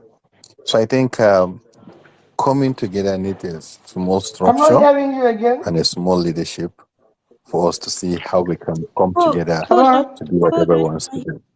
Ibrahim, can Hello? you hold on a little bit? Your Excellency, can you hear me? Hello? Can you hear me, sir? I'm hearing you now. Okay. Ibrahim is speaking next. Let's see if you can hear him. Okay. Ibrahim, please go ahead.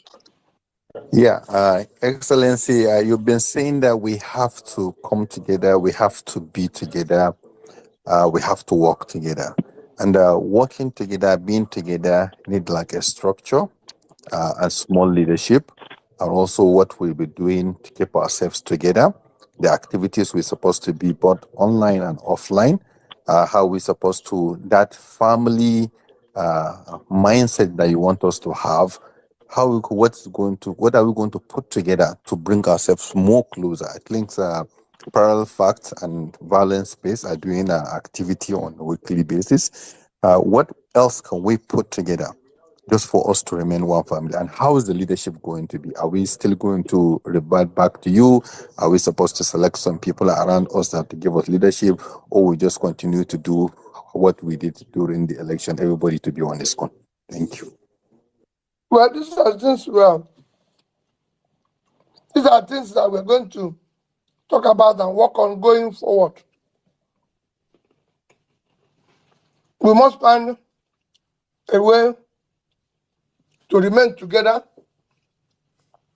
work together, like I said. But this, what you said now, is like a suggestion on things we need to do going forward. We really need to start, finding ways of remaining together, engaged, but it will something we must do if we must be able to achieve any result that will impact and achieve where we're going, because we have a purpose. It is that purpose that will keep us together.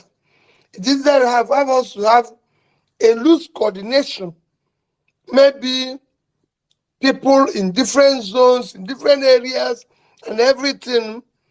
No, it won't be just referring only to me. We have to have leadership that is coordinated so that we know we are working. But if we just came out of the election, we're going to do that.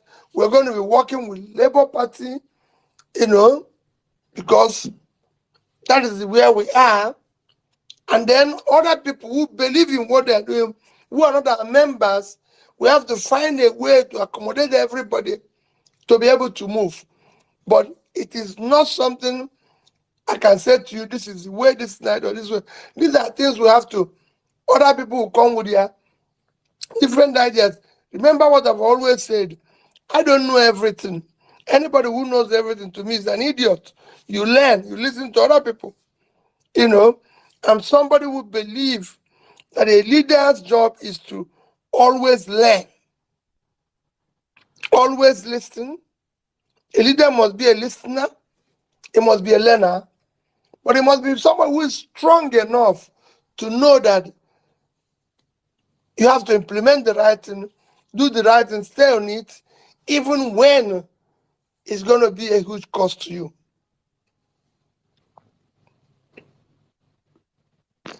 Okay, thank you very much, Your Excellency. Would that count as your final submission, or you still want to give a final submission, sir? Well, let me again appeal. Kneeling down to say, please do not give up. Our country is going through a very difficult time. People are suffering. It is not easy for any country to go where over 50% of your population is living under poverty. Almost three-quarters of your population is living under multi-dimensional poverty. Over 20 million of your population are students out of school. You have almost 40% youth unemployment. It is not easy. And we can't go on like this. We have no other country except this one. I'm begging all of you, do not give up on the country. Yes, people might find way to go out, but even if you go out, do not switch off on Nigeria. Remember that your people are here. We're here. We don't want to give up. Let us work as a family. Even if some of us are not there tomorrow, do not give up on Nigeria. It is the only country we have, and we can remain united. Nigeria has all it takes to be a great country. From the north to the west, to the east, to the center, God has blessed this country. All we need is to stay together and work together. I wish all of you all the best as we come to the end of the year, and wish us a great new year next year. I'm sure we'll be talking as often as possible. For the organizers of this, the ladies, you've been wonderful. I don't like when I say it, men don't like it. My success as a banker, as a governor came when the women were in charge, because they pushed very hard. So I thank you people for hosting this. And I assure you, I promise before it's going to be every 2 months. It didn't happen, but next year we must do it at least every quarter. At least. It might not be every 2 months, but every quarter. And I'm going to stay engaged through Twitter, through everything. And you can always come across to me through so many people and ask questions when you need. If you're looking for me, there's so many ways you can reach me. Please, and I'll be available. Thank you, and have a wonderful night, evening, day, depending on where you're staying. God bless you. Bless your families always. Thank you very much, Your Excellency, for that very wonderful final submission. Before we round up, guys, I'm going to pass the mic over to Gloria to speak briefly on parallel facts. Over to you, Gloria. Thank you so much. I just want to say, Your Excellency, we appreciate you. More people appreciate you than those who do not. One thing we can all agree on is that you prioritize people's welfare and have left such an indelible mark on the landscape of Nigerian politics. We will continue to honor and appreciate your contributions while holding on to the belief that a new Nigeria is truly possible. Thank you so much for honoring us today. Uh, on And on behalf of Parallel Facts, we thank you all for coming today. We had, I may be wrong, but I think we had well over 11,000 people tune in. And the space continues. Please continue to share, retweet, DM it, spread the word. PO is here for us, and we appreciate it so much. Our hashtag is Peter will be on Parallel Facts. Well, you made that trend. We appreciate you so much. And to those whose questions we could not take, we apologize. But please, if you're not following Parallel Facts, if you're not following Parallel Facts News, or rather, if you're not visiting parallelfactsnews.com or following us on all our social media platforms, I just have one question. Why? Why would you deprive yourself of awesome, timely news that strives to focus on facts? Please, on Twitter, we're at Parallel Facts, and that's Parallel Facts with an S. And you can find us on all social media platforms. Just click the link in our bio. Thank you all so much. Thank you very much, Gloria, for that. So, in conclusion, guys, I just want to appreciate you, Your Excellency. I want to say thank you very much for creating time out of your very busy schedule to come share these hours with us. We are not taking it for granted. We really Thank you, appreciate my you for sister. all. You're welcome, sir. You're very welcome, sir. And to Parallel Facts, thank you very much for for hosting this space for us. We really appreciate you, your platform, and everything you do. And my able co-hosts, thank you very much, Mrs. Bolanle. Thank you, Arewachik. And thank you very much, Gloria. Some people are still requesting for the mic. My sincere apologies. We won't be able to take more people today. We've really exceeded our time by far. Thank you very much, everyone, for coming here. For even those who joined as speakers and those who joined as listeners. Thank you very much for joining us today. There would never be a space without the audience. Our audience, we very much appreciate every one of you. Thanks for joining us today. Let's all keep being law abiding citizens of Nigeria. And we all look forward to hosting you another time on this platform. Thanks very much. Take care of yourselves and each other. Bye for now.